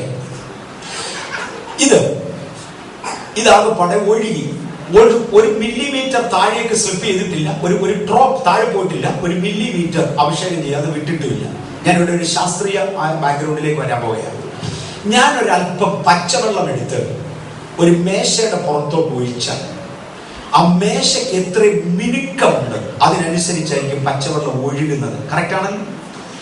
മിനുസം കൂടുതലുണ്ടെങ്കിൽ കൂടുതൽ സ്ഥലത്ത് ഒഴുകും. വെള്ളത്തിന്റെ അളവ് കൂടിപ്പോകുമ്പോൾ മിനുസം കൂടിപ്പോകും, ഇതാ താഴോട്ട് സ്പിൽ ചെയ്യും. ഇനി പച്ചവെള്ളത്തിന് പകരം ഞാൻ മണ്ണെണ്ണ ഒഴിച്ചതെങ്കിലും നിശ്ചയം സ്പിൽ ചെയ്യും. കാര്യം അതിന്റെ വിസ്കോസിറ്റിയുടെ വ്യത്യാസം, അതിന്റെ കോൺസെൻട്രേഷന്റെ വ്യത്യാസം. എണ്ണയ ഒഴിച്ചതെങ്കിലും വെളിച്ചെണ്ണയ ഒഴിച്ചതെങ്കിലും നിശ്ചയമായിട്ട് മുഴുവൻ സ്ഥലത്ത് പരക്കത്തില്ല. അങ്ങനെയാണെങ്കിൽ ഒരു പ്രതലത്തിന്റെ മുകളിൽ മുഴുവൻ പരക്കണമെങ്കിൽ വീഴുന്ന ഈ ലിക്വിഡിന്റെ വിസ്കോസിറ്റിയും ആ പ്രതലത്തിന്റെ പോളിഷും രണ്ടും കൂടെ മാച്ച് ചെയ്യണം. പഴയ നിയമ ദേവാലയം ഉണ്ടാക്കുമ്പോൾ ദൈവം മോശയോട് പറഞ്ഞു, ഇതിനെല്ലാം ഡ്രോയിങ് ഉണ്ട്, അളവുകൾ തെറ്റരുത്. അടുത്തൊരു പദമുണ്ട്, തോന്നിയവൻ പണിയരുത്. ഉദ്ദേശിക്കാൻ ശ്രദ്ധിച്ചോളാം. തോന്നിയവൻ പണിയരുത്. ആലയത്തിന്റെ അകത്തെ പണി ചെയ്യാൻ ഞാൻ പ്രത്യേക ജ്ഞാനാത്മാവ് കൊണ്ട് നിറച്ച പ്രത്യേക അഭിഷക്തനുണ്ട്, ഓഹാലിയേലും കൂട്ടുകാരൻ. ആ 2 പേരുടെ കയ്യെ ഈ പണിക്ക് ഉപയോഗിക്കാവൂ. ഇല്ലെങ്കിൽ പോളിഷ് മാറും, ഈ രക്തം ശുദ്ധമാണ്. കിട്ടുന്നുണ്ട് എന്റെ ഗൗരവം. 12,000 വർഷം മുമ്പേ പോളിഷ് ചെയ്തെടുത്ത പോളിഷ് എത്രയും വേണമെന്ന് ആ പ്രത്യേക അഭിഷേകമുള്ളവനെ പിടികിട്ടു. പ്രമാണം എഴുതി വെച്ചു എന്ന് പറഞ്ഞു. പുസ്തകത്തിൽ അങ്ങനെ എഴുതിയിരിക്കുന്നത് എങ്ങനെ എഴുതി? നിനക്കെന്നടാ നഷ്ടം? അല്ലെങ്കിൽ അഭിഷേകന്മാരെ കൈകാര്യം ചെയ്യട്ടെ. അട്ടോ വിടെ, നിനക്ക് ഇതിനകത്ത് എന്നാ കാര്യം? ഒഹാലിയൽ അല്ലാതെ മറ്റൊരുത്തിന് ഇത് പണിതാൽ ഡിഗ്രി ഓഫ് പോളിഷ് അത് എഴുതി വെക്കാവുന്നതല്ല. അത് ആത്മാവന്നരം നടത്തുന്നതാണ്. അതുകൊണ്ട് ആ കറക്റ്റ് പോളിഷ് ലഭിക്കുവാൻ അതിന്റെ അഭിഷേകമുള്ളവനെ കൊണ്ടേ ഒക്കൂ. സ്വർഗത്തിലെ ദൈവത്തിന്റെ ക്രിയകൾ ചെയ്യുവാൻ തോന്നിയവനെ ഏൽപ്പിച്ചിട്ടില്ല. അതിന് അഭിഷേകമുള്ളവനെ കൊണ്ട് ഇത് ആഴത്തിലോട്ട് പോയിക്കൊണ്ടിരുന്നാൽ നമ്മുടെ ബുദ്ധിക്ക് ഒതുങ്ങാത്ത വൻകാര്യമാണ്. ഓക്കെ, ഈ രക്തം പരിശോധിച്ചെടുക്കുന്നത് വരെ ഒന്ന് തൊട്ടേച്ച് ഞാൻ ബാക്കി കാര്യങ്ങളോട് കയറാം. ഇനി നമുക്കൊന്ന് പ്രൊജക്ട് ചെയ്യും പ്ലീസ്. സാധാരണഗതിയിൽ അവരുടെ കല്ലറയെങ്കിൽ ഉരുട്ടി വെക്കുന്ന കല്ല് പപ്പടകം പോലെ അല്ലായിരിക്കാം, വളരെ കനം കുറഞ്ഞതാണ്. ഇത് അപാര കനമുള്ള ഒരു കല്ല്. ഈ കല്ല് താഴെ കിടക്കുന്നത് കണ്ടതുകൊണ്ടാണ് ഇവിടമായിരിക്കും ഈ സൈറ്റ് എന്ന് അദ്ദേഹത്തിനൊരു ബോധം പരിശുദ്ധാത്മാവ് കൊടുക്കുന്നത്. ഈ കല്ല് കണ്ടതുകൊണ്ടാണ് ആരംഭം. ഞാൻ പറഞ്ഞു, ഈ കല്ലിന് ഒരു പ്ലാറ്റ്ഫോം ഉണ്ട്. ഈ പ്ലാറ്റ്ഫോം ഈ കാണുന്നത് ഇവിടെ അല്ല കേട്ടോ, ഇത് അവരുടെ റഡാറിൻ്റെ പിക്ചറായത്. കല്ല് കിടക്കുന്നത് ഒത്തിരി താഴെയാണ്. കാണിച്ചിരിക്കുന്നത് ഇവിടെ അന്നേ ഉള്ളൂ. ഇത് റഡാറിൻ്റെ പിക്ചറായത്. ഈ ഇതാണ് ആ പാറയുടെ ഫ്ലാറ്റ് സർഫസ്. ഇവിടെ 4 അടി ഉയർത്തി ഒരു പ്ലാറ്റ്ഫോം ഉണ്ടാക്കി. ഈ 4 അടി ഉയർന്ന പ്ലാറ്റ്ഫോമിലാണ് യേശുക്രിസ്തുവിനെ കുരിശിച്ചിരുന്നതായ ആ ഹോളാണ് നമ്മൾ മുമ്പേ പ്രൊജക്റ്റ് ചെയ്ത് കണ്ടത്. ഇതര കള്ളന്മാരെ ഒരുവനെ ഇടത്തും വേറൊരുവനെ വലത്തുമായി കുരിശിച്ചത് ഈ താഴെ കാണുന്ന ഹോളിലാണ്. ഈ കല്ലിൽ 20 ഹോളുകളുണ്ട്. 20 ഹോളുകളുണ്ട് ആകെ. അതായത് 21 പേരെ വരെ വേണമെങ്കിൽ ഒരു സമയത്ത് കുരിശിക്കാം. അന്ന് 21 പേരെ കുരിശിച്ചെന്നല്ല, അതിനുള്ള ഫെസിലിറ്റി അവിടെ ഉണ്ട്. അത്രയും സൗകര്യങ്ങളുണ്ട്. ഗാങ് ലീഡറെ ഈ പ്ലാറ്റ്ഫോമിന്റെ മുകളിലാണ് കുരിശിക്കുന്നത്. അദ്ദേഹത്തെ കുരിശിക്കുമ്പോൾ കുറ്റസംഗതി എഴുതി വെക്കുവാൻ ഈ ബാക്ക്ഗ്രൗണ്ട് വാളിൽ നിന്നും പ്രൊജക്റ്റ് ചെയ്ത് നിൽക്കുന്ന ഒരു ഭാഗം അവിടെയുണ്ട്. ഇതിൽ തന്നെയാണ് കപ്പികെട്ടി കുരിശുയർത്തുന്നത്. ഈ ഹോളുകൾക്ക് ഈ ഭാഗങ്ങളിലായി കപ്പികെട്ടി ഉയർത്തും. ഇവിടെ 3 ക്രോസ് ഹോളുകൾ ഇൻ ലോവർ 4 3 ഉണ്ട്. ഇതിൽ 2 അന്ന് ഉപയോഗിച്ചുള്ളൂ. 3 ഇവിടെ കാണാം. 20 ഉണ്ടെന്നാണ് റോൺ പോൾ ഞങ്ങളോട് പറഞ്ഞത്. ഇവിടെ 20 ഹോളുകൾ ഉണ്ട്. ഇവിടെയാണ് യേശുക്രിസ്തുവിന്റെ കുരിശ് നിന്നത്. ആ പ്ലാറ്റ്ഫോമിന്റെ മുകളിലുള്ള ഹോൾ ഇവിടെയാണ്. അവിടെ നിന്നാണ് ഇതാ ഈ പൊട്ടൽ കാണുന്നത്. The rocks R rendered. 20 feet ഈ ഗുഹയുടെ മുകൾ ഭാഗവും ഈ പാറയുടെ മുകൾ ഭാഗവും തമ്മിൽ തിക്നെസ് ഉണ്ട്. 20 അടി തിക്ക് പാറയാണ് കീറിയിരിക്കുന്നത്. ഇതുവഴിയാണ് രക്തം ഇറങ്ങി വന്ന് ഈ നിയമപ്പെട്ടകത്തിന്റെ പുറത്ത് കേവിന്റെ അകത്ത് വന്ന് വീഴുന്നത്. Mathai 27:51 the rocks were rent. ഇത് ഭയങ്കര പ്രാധാന്യമാണ് ഈ ഒരു പദം. റോക്ക് ഏതാ പ്രധാനമല്ലാത്ത ഇതിനകത്ത് എല്ലാം പ്രധാനമാണ്. പാറ പൊട്ടുകയായിരുന്നെങ്കിൽ ഇറ്റ് ഷുഡ് ബി സിഗ്സാഗ്. അങ്ങോട്ടും ഇങ്ങോട്ടും ഇങ്ങനെ പോയേനെ. അങ്ങനെ ആയിരുന്നെങ്കിൽ രക്തം താഴെ വരെ വരത്തില്ല. ഇടയ്ക്ക് വെച്ച് ക്ലോട്ട് ചെയ്തു പോകും. രക്തം താഴെ വരെ വരണമെങ്കിൽ it is not the rocks were cracked but it was rent. അത് പൊട്ടുകയായിരുന്നില്ല, പാറകൾ കീറുകയായിരുന്നു. എങ്കിൽ മാത്രമേ ഈ രക്തം കട്ടിയായി പോകാതെ ഇത്രയും താഴോട്ട് ഒഴുകാനൊക്കത്തുള്ളൂ. 2, പ്യുവർ ബ്ലഡ്, ഹ്യൂമൻ ബ്ലഡാണ് വീണതെങ്കിൽ 20 അടി താഴെ വരെ ഒഴുകാൻ സാധ്യത കുറവാണ്. ഇടയ്ക്ക് വെച്ച് ക്ലോട്ട് ചെയ്തു പോകും. അത് വരാതിരിക്കുവാൻ രക്തവും വെള്ളവും കൂടെ മിക്സ് ചെയ്ത് അതിൻ്റെ ലോവർ ഡെൻസിറ്റിയിൽ പരിശുദ്ധാത്മാവ് ഒഴിച്ചു കൊടുത്തതാണ് ഇനി താഴത്തെ അറ്റം വരെ വന്നത്. എന്താ വരുന്നതിൻ്റെ ഡെൻസിറ്റി? താഴത്തെ പോളിഷ് അന്നേക്ക് 2000 വർഷത്തിന് മുന്നമേ ഒഹാലിയലിനെ കൊണ്ട് ചെയ്യിച്ച പോളിഷ് ഇത്രയും നാളത്തെ ആ വെതറിൻ്റെ വന്ന ചേഞ്ചസിന് ഒത്തവണ്ണം സ്പില്ല് ചെയ്യാതെയും സ്ഥലം മിച്ചം വരാതെയും വരുവാനുള്ള അക്യുറേറ്റ് ഡെൻസിറ്റിയിൽ ഒഴിച്ചു കൊടുത്തു. ഇത്രയുമൊക്കെ തമ്പുരാൻ ചെയ്ത ആ രക്ഷ നമ്മൾ ഏറ്റെടുക്കാതെ ഇരുന്നാൽ അതിന്റെ ഗൗരവം മറക്കരുത്. യെരുശലേമിൽ ഇസ്രയേലിൽ ഇത് കണ്ടെടുത്തതോടുകൂടെ യഹൂദന്മാരുടെ സ്വഭാവം ആകെ മാറി. ഈ ദേവാലയത്തിനകത്തിരുന്ന നിയമപ്പെട്ടകം കണ്ടെടുത്തെന്നും അതിൻ്റെ മുകളിൽ യേശുവിൻ്റെ രക്തം വീണുവെന്നും പറഞ്ഞാൽ പിന്നെ യഹൂദമതം ബാക്കിയില്ല. അത് തീർന്നു. അത് വരാതിരിക്കുവാൻ അവരൊരു പാരലൽ ഹിസ്റ്ററി ഉണ്ടാക്കിക്കൊണ്ട് ഇസ്രയേൽ വേഗത്തിലൊരു ഒഫീഷ്യൽ വെബ്സൈറ്റ് ഉണ്ടാക്കി. അതിനകത്ത് കോപ്പി ചെയ്താണ് ഇത്. അവർ പറയുന്നത് നിയമപ്പെട്ടകത്തിൻ്റെ ഷെയ്പ്പേ അതല്ല, ഇതാ നിയമപ്പെട്ടകത്തിൻ്റെ ഷെയ്പ്പ്. കെരൂബുകൾ ഇങ്ങനെയായി ഇരിക്കുന്നത്. കെരൂബുകളെ നിർത്തിയിരുന്നു എന്നാണ് പുസ്തകത്തിൽ, ഇരുത്തിയിരുന്നു എന്നല്ല. വളരെ ഗൗരവമായി ശ്രദ്ധിച്ചോണം. ഇപ്പോൾ അവർ പബ്ലിഷ് ചെയ്തിരിക്കുന്ന വെബ്സൈറ്റിനകത്ത് അവിടുന്ന് എടുത്തതാണ് ഇത് കെരൂബുകളെ ഇരുത്തിയിരിക്കുക. വേദപുസ്തകത്തിൽ കെരൂബുകളെ നിർത്തിയിരിക്കുന്നു എന്നാണ് വെച്ചത്. അതുകൊണ്ട് മറ്റേത് തന്നെയാണ് സത്യം, ഇതല്ല. അവർ പറയുന്നത് ഈ നിയമപ്പെട്ടകം ഇപ്പോഴ് ആഫ്രിക്കയിൽ ഇരിപ്പുണ്ട്, സെന്റ് മേരീസ് പള്ളിയുടെ പടിഞ്ഞാറ് വശത്ത് വെച്ചിട്ടുണ്ട്. ഇത് യെരുശലേമിൽ സാധനം ഇല്ല എന്ന് അവർ ഇന്ന് വാദിക്കുന്നു. റോൺ വയത്ത് ഇലക്ട്രോണിക് ഉപകരണങ്ങൾ അകത്ത് കൊണ്ട് വെച്ച് അതിനകത്തുനിന്ന് ഇത് ശോധന ചെയ്യുന്ന ഒരു ഭാഗമാണ്. നിശ്ചയമായിട്ടും ഇതിൻ്റെ പ്രൊജക്ഷൻ ക്ലിയർ അല്ല. അടുത്ത് കണ്ടാൽ ഇതിനേക്കാൾ ഒത്തിരിയും കൂടെ ക്ലിയർ ആയത്. അടുത്ത് ഇതാണ് ബ്ലഡ് സാമ്പിൾ അദ്ദേഹം കാണിച്ചിരിക്കുന്നത്. ഇതിനകത്താണ് അദ്ദേഹം പറയുന്നത് 22+1+1 24 ക്രോമസോംസ് ആണ്. ഇതിനകത്ത് പെയർ സിസ്റ്റം ഇല്ല. ഈ രക്തമാണ് യേശു ദൈവപുത്രൻ എന്നതിൻ്റെ തെളിവ്. ഇതാണ് കെരൂബിൻ്റെ മുഖം. കാണത്തില്ല, ക്ലിയർ അല്ല. തൊട്ടടുത്ത് പോയി നോക്കിയാലേ അത് ആ ഡയറക്റ്റ് കമ്പ്യൂട്ടറിൽ നോക്കിയാൽ ഒത്തിരിയും കൂടെ ക്ലിയർ ആയിട്ട് കാണാം. ഇതിനകത്തിരിക്കുന്ന ഏറ്റവും വൃത്തികെട്ടയാളെന്ന് നിങ്ങൾക്ക് തോന്നുന്ന ആളിനേക്കാൾ സൗന്ദര്യത്തിൽ താഴെയാണിത്.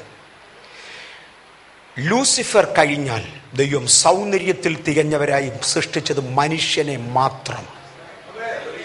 ദൈവത്തെ ആരാധിക്കാൻ, ദൈവത്തിൻ്റെ രൂപത്തിലും സാദൃശ്യത്തിലും. പക്ഷെ നമ്മളെ തേജസ് കൊണ്ട് പൊതിഞ്ഞില്ല. ലൂസിഫറിനെ സൃഷ്ടിച്ചത് സകലവിധ രത്നങ്ങൾ കൊണ്ടുമാണ്. അത് കാരണം ആ പുള്ളി അബദ്ധം കാണിച്ചത്. ദൈവം പ്രിക്കോഷൻ എടുത്ത മനുഷ്യനെ സൃഷ്ടിച്ചത് നിലത്തെ പൊടി കൊണ്ട് സൃഷ്ടിച്ചു. ഭയങ്കര ഡീറ്റെയിലാണ് ഇതൊക്കെ. ആഴത്തിലോട്ട് പോയാൽ ടു ബിഗ്.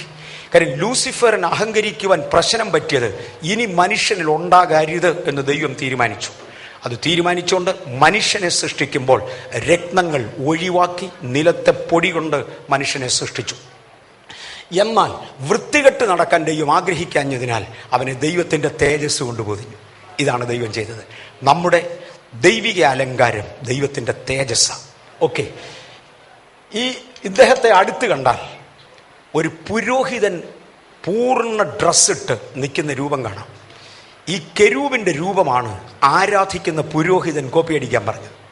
ഈ കെരൂബിൻ്റെ വേഷമാണ് ആരാധിക്കുന്ന പുരോഹിതൻ ഉണ്ടായിരിക്കാൻ പറഞ്ഞത്. കാര്യം കെരൂബുകൾ ആരാധിക്കുന്നതിൻ്റെ റിസംബ്ലൻസ് ആണ് ദൈവത്തെ ആരാധിക്കുന്ന ദൈവജനം ആരാധിക്കുമ്പോൾ ഉണ്ടാകേണ്ടത്. അതുകൊണ്ട് ക്രിസ്തുവിൻ്റെ ക്രൂശീകരണത്തിങ്കൽ നടക്കുന്ന മറ്റ് ചില സംഭവങ്ങൾ, ചില കാര്യങ്ങളോടെ തൊടാൻ പോകാം.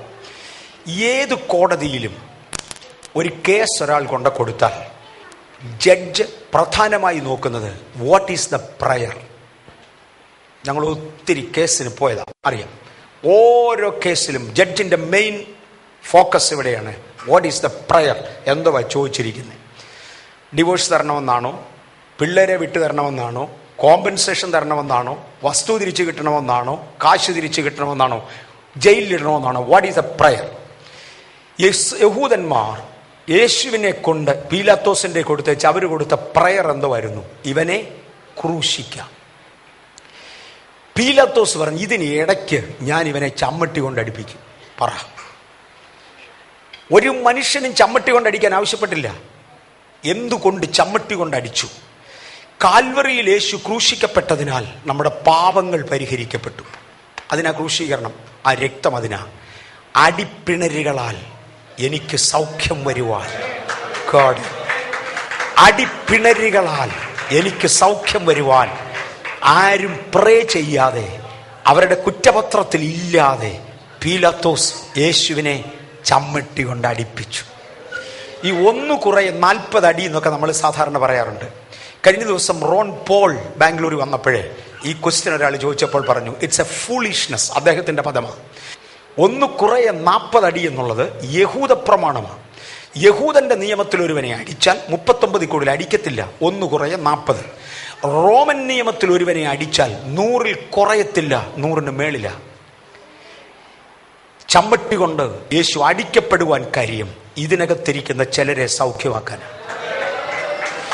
റോൺ പോൾ കഴിഞ്ഞ ദിവസം പറഞ്ഞ വേറൊരു വാചകം ഞാൻ പറഞ്ഞു. അദ്ദേഹത്തെക്കുറിച്ച് പൊതുവെ അറിയപ്പെടുന്നത് one of the 1000 most respected Americans എന്നാ. റോൺ ചാൾസ്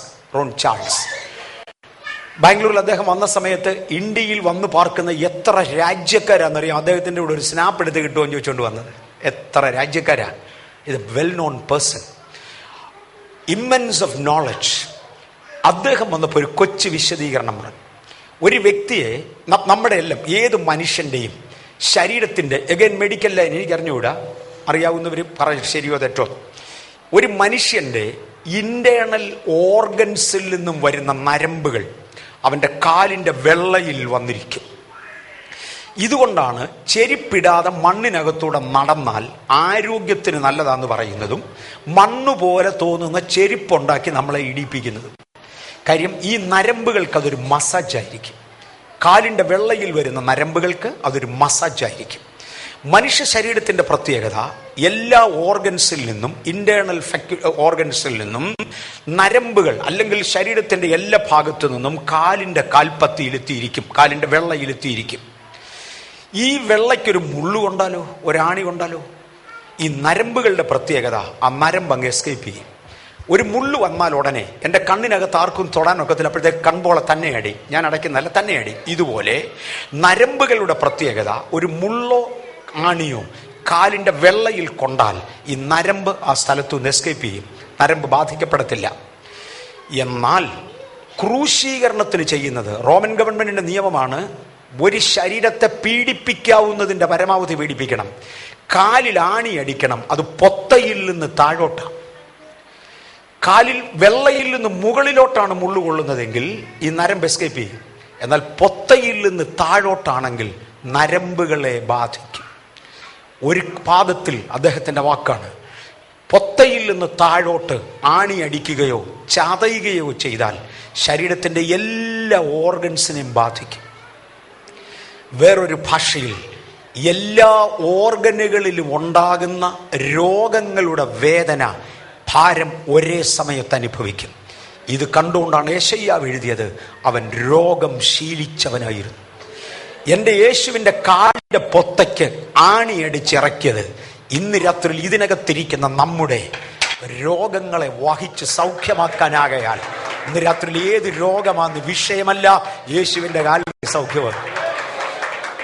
ഞാൻ പറഞ്ഞു, യഹൂദന്റെ പ്രയറിന്റെ ഭാഗമല്ല ഇവനെ ചമ്മട്ടി കൊണ്ട് അടിക്കാൻ. യഹൂദന്റെ പ്രയറിന്റെ ഭാഗമല്ല ഇവനെ മുൾക്കിരീടം ചൂടിക്കാൻ. ലോകത്തിന്റെ ശാപം ഏറ്റെടുക്കുവാൻ മുൾക്കിരീടം ചൂടുവാനും എൻ്റെ രോഗം ഏറ്റെടുക്കുവാൻ തൻ്റെ കാലുകളിൽ ആണി അടിക്കുവാനും തൻ്റെ മുതുക് ഉഴവുചാലുകൾ പോലെ നീളത്തിൽ കീറുന്നത് പോലെ ചമ്മട്ടി കൊണ്ട് അടിക്കുവാനും അന്നത്തെ ഗവൺമെന്റിനോട് തമ്പുരാൻ ആവശ്യപ്പെട്ടു. പീലാത്തോസ് ഇതിനിടയ്ക്ക് യേശുവിനെ വിടാൻ ഭാവിച്ചു. ആ ആശയം എനിക്ക് പാസ്റ്റർ പോൾ ഗോപാലകൃഷ്ണൻ നിന്ന് കിട്ടിയതാണ് കഴിഞ്ഞ ദിവസം, എൻ്റെ അല്ല. എനിക്ക് പോളിൻ്റെ നിന്ന് കിട്ടിയത് ഞാൻ അങ്ങനെ പറഞ്ഞു, റോൺ പോളിൻ്റെ നിന്ന് കിട്ടിയത് അത് പറഞ്ഞു, വയത്തിൻ്റെ നിന്ന് കിട്ടിയത് ഞാൻ അത് പറഞ്ഞു. ഇന്ന് ഞാൻ എൻ്റേതായിട്ട് അധികം പറയുന്നില്ല, പോൾ ഗോപാലകൃഷ്ണൻ്റെ നിന്ന് കിട്ടിയതും പറയുക. പോൾ ഗോപാലകൃഷ്ണൻ ഇങ്ങനെ പറഞ്ഞു, യേശുവിനെ വിട്ടയക്കാൻ പീലാത്തോസ് ഓൾമോസ്റ്റ് തീരുമാനിച്ചതാണ്. കാര്യം ഞാൻ അവനിൽ ഒരു കുറ്റവും കാണുന്നില്ല. ഇവൻ വിടുമെന്നുള്ള പരുവമായപ്പോൾ യേശു കയറി വീണു. റോമൻ ഗവൺമെന്റിന് വിടാൻ ഒക്കാത്ത ഒരു കണ്ടീഷനുണ്ട്. റോമൻ ഗവൺമെന്റിന്റെ കീഴിലുള്ള ഏതെങ്കിലും ഒരു സംസ്ഥാനത്ത് ഒരുവനെ നാടുവാഴിയാക്കുന്നതോ നാട്ടുരാജാവാക്കുന്നതോ കൈസറായിരിക്കണം. കൈസർ അറിയാതെ സ്വയം ഞാൻ ഭരണാധികാരിയാണെന്ന് ഒരുത്തനെങ്കിലും പറഞ്ഞാൽ അവനെ കുരിശിക്കാതെ ഒക്കത്തില്ല, അവനെ കുരിശിക്കാതെ വിടാൻ പറ്റുകയില്ല. യേശുവിനെ വിടാൻ തീരുമാനിക്കുന്നത് വരെ യേശു മിണ്ടാതിരുന്നു. രോമം കത്തിരിക്കുന്നവരുടെ മുൻഭാഗം മിണ്ടാതിരുന്ന കുഞ്ഞാടിനെ പോലെ വായ തുറക്കാതിരുന്നു. വിടുമെന്നുള്ള പരുവമായപ്പോൾ പീലാത്തോസ് ഒരു ചോദ്യം ചോദിച്ചു, നീ യഹൂദന്മാരുടെ രാജാവാണോ പറ. യേശു പറഞ്ഞു, നീ എന്നെ ചുമ്മാ വിടാനാണോ ഭാവം? പോതില്ല, ഞാനാടാ യഹൂദന്മാരുടെ രാജാവ്, ക്രൂശിക്കാതെ രക്ഷയില്ല. ഞാനാടാ യഹൂദന്മാരുടെ രാജാവ്, ഞാനാ യഹൂദന്മാരുടെ രാജാവ്. അതുവരെ മിണ്ടാതെ നിന്ന് യേശു പെട്ടെന്ന് വാ തുറന്നു വെച്ച് പറഞ്ഞു, നിനക്കെന്നെ വിടാനാണോ പരിപാടി? നടക്കത്തില്ല, ഞാനാ യഹൂദന്മാരുടെ രാജാവ്. എൻ്റെ രാജ്യം ഐഹികമല്ല, അത് വേറെ കാര്യം. എന്നാൽ ഞാൻ യഹൂദന്മാരുടെ രാജാവ്, നീ പറഞ്ഞത് സത്യമാ, കുരിശിക്കടാ എന്നെ. അതും കൂടെ നടന്നെങ്കിലേ യുഗങ്ങൾക്ക് മുന്നമേ ആ പാറയുടെ കീഴിൽ എൻ്റെ പിതാവ് കൊണ്ട് വെച്ചിരിക്കുന്ന ആ സമാഗമന കൂടാരത്തിനകത്തിരുന്ന ഈ നിയമപ്പെട്ടകത്തിന്റെ പുറത്ത് കൃപാസനത്തിന്റെ മീതെ ഈ രക്തം വീണില്ലെങ്കിൽ ഇതിനകത്ത് ഇന്നിരിക്കുന്നവരുടെ പാപശാന്തി നടക്കത്തില്ല. ഇന്ന് രാത്രിയിൽ എന്നെ കേൾക്കുന്ന ദൈവ പൈതലേ, നമുക്ക് വേണ്ടി യേശു സഹിച്ചതിന്റെ ഒരു ഭാഗം ഒന്ന് ആലോചിക്കുന്നത് കൊള്ളാം. ഇന്ന് രാത്രിയിൽ ഈ വലിയ വില തമ്പുരാൻ മുടക്കിയിട്ട് ഞാൻ എൻ്റെ പാപശാന്തി കരസ്ഥമാക്കിയിട്ടില്ലെങ്കിൽ ഇന്ന് രാത്രിയിൽ മറക്കരുത്, തെറ്റി ഒഴിയാവുന്നതല്ല. ഒരു ന്യായവിധി കൊണ്ട് നിശ്ചയം, ഒരു പാപം ശിക്ഷിക്കപ്പെടുന്ന ഒരു ദിവസമുണ്ട്, സത്യം. എന്നാൽ യേശുവിനോട് അവരുടെ പാപങ്ങൾ ഏറ്റുപറഞ്ഞ് ഞാൻ യേശുവിനെ എൻ്റെ രക്ഷകനായി അംഗീകരിക്കുന്നു, യേശുവിന് മാത്രം എൻ്റെ പാപത്തിൽ നിന്ന് എന്നെ വിടുവിപ്പാൻ കഴിയും. ഇന്ന് രാത്രിയിൽ എനിക്കൊരു പാപശാന്തി വേണമെന്ന് ദൈവത്തോട് അപേക്ഷിക്കുവാൻ ആരുണ്ട്? ഇന്ന് രാത്രിയിൽ അവർക്കത് തരേണ്ടതിനാണ് യുഗങ്ങൾക്ക് മുന്നമേ നമ്മുടെ കർത്താവ് കാൽവരിയിൽ തൂങ്ങിയത് എന്നെൻ്റെ പ്രിയപ്പെട്ടവർ മറക്കരുത്. ഇന്നിതൊന്നുകൂടെ പറയാൻ കർത്താവ് കൃപ തന്നതിനായി സ്തോത്രം. ഞാൻ പണ്ട് കേട്ടിട്ടുള്ള ഒരു കഥ ഒന്നുകൂടെ പറയാൻ പോകാം. കേരളത്തിൽ നമ്മുടെ നാട്ടിൽ എവിടെയോ ഒരു പെങ്കൊച്ച്, ഒരപ്പനും അമ്മയ്ക്കും കൂടെ ഒറ്റ കുഞ്ഞേ ഉള്ളായിരുന്നു, ഇതൊരു പെണ്ണായിരുന്നു. അവളെ ഓമനിച്ച് മാതാപിതാക്കൾ വളർത്തി, നാച്ചുറൽ. പക്ഷെ യൗവനപ്രായത്തിന്റെ ചാബല്യത്തിൽ ആ രണ്ടൊരുത്തിൻ്റെ കൂടി പെണ്ണ് ഓടിക്കള. ഇവളെവിടെയെന്ന് മാതാപിതാക്കൾക്ക് അറിവില്ല. പല വർഷങ്ങൾ കഴിഞ്ഞു, കുഞ്ഞുണ്ടോ ചത്തോ എന്നറിഞ്ഞുകൂടാ. നീറി കഴിയുന്ന ആ കുടുംബത്തിന് ഒരു എഴുത്ത് ഒരു ദിവസം കിട്ടി. അപ്പച്ച, അമ്മച്ചി, ഞാൻ ജീവനോടുണ്ട്, മോടെഴുത്ത. ഞാൻ ഇന്ന് ഇന്ത്യയുടെ ഒരു പട്ടണത്തിൽ എൻ്റെ ഭർത്താവുമായി ജീവിക്കുന്നു, ഞങ്ങൾക്ക് 2 കുഞ്ഞുങ്ങളുണ്ട്. ഞാൻ ചെയ്തത് തെറ്റായിരിക്കാം, പക്ഷേ ഞാനിത് ചെയ്തു. എനിക്കിന്ന് 2 കുഞ്ഞുങ്ങളുണ്ട്, ഭർത്താവുണ്ട്, ഞങ്ങൾ സന്തോഷമായി കഴിയുന്നു. എനിക്ക് അപ്പച്ചനെയും അമ്മച്ചേയും കാണണമെന്ന ആശയമുണ്ട്. പക്ഷെ വീട്ടിൽ വരാൻ പേടിയാ. വന്നാൽ അംഗീകരിക്കുമോ എന്ന് അറിഞ്ഞുകൂടാ. അതുകൊണ്ടാണ് വരാഞ്ഞത്. അപ്പച്ച, വരുന്ന തിങ്കളാഴ്ച രാവിലെ നമ്മുടെ വീടിൻ്റെ മുമ്പിലൂടെ പോകുന്ന ട്രെയിനിനകത്ത് ഞാനും എൻ്റെ കുഞ്ഞുങ്ങളും ഭർത്താവും ഉണ്ടായിരിക്കും. അപ്പച്ചൻ ഞങ്ങളെ അംഗീകരിക്കുമെങ്കിൽ വീട്ടിൽ വരാൻ ആഗ്രഹിക്കുന്നു. അംഗീകരിക്കത്തില്ലെങ്കിൽ ഞങ്ങൾ സ്ഥിരമായി അങ്ങ് പോകും, തിരിച്ചു വരത്തില്ല. ഞങ്ങളുടെ അഡ്രസ്സ് തരത്തില്ല. കാര്യം അഥവാ വൈരാഗ്യമാണെങ്കിൽ തിരക്കി വരണ്ടല്ലോ, അതുകൊണ്ട് അഡ്രസ്സ് തരത്തില്ല. പിന്നെ ഇഷ്ടമാണ്, ഞാൻ വരുന്നത് ഇഷ്ടമാണോ ഇല്ലയോ എന്ന് എങ്ങനെ അറിയാം? വരുന്ന തിങ്കളാഴ്ച രാവിലെ 8-9 മണിക്ക് ആ ട്രെയിൻ അതുവഴി പോകുമ്പോൾ ഞാൻ ആ ട്രെയിനിനകത്തിരുന്ന് വീട്ടിലോട്ട് നോക്കും.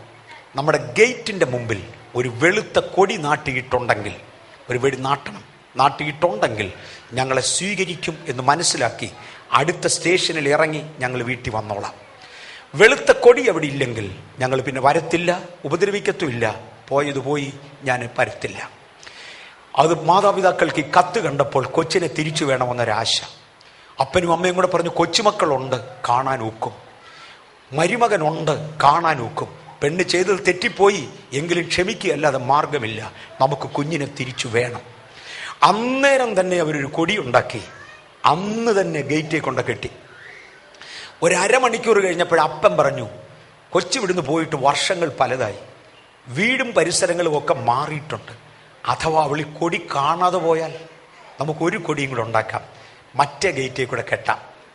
രണ്ടാമത്തെ കൊടി ഉണ്ടാക്കിക്കൊണ്ടിരിക്കുമ്പോൾ അമ്മ പറഞ്ഞു, വീട് തന്നെ എവിടെയാന്ന് ഇവളങ്ങ് മറന്നെങ്കിലോ നമുക്കൊരു 2 വലിയ കൊടി ഉണ്ടാക്കി പറമ്പ് തുടങ്ങുന്നിടത്തും തീരുന്നിടത്തും ഓരോ വലിയ മരത്തിൻ്റെ മണ്ടയ്ക്ക് വെച്ച് കെട്ടാം.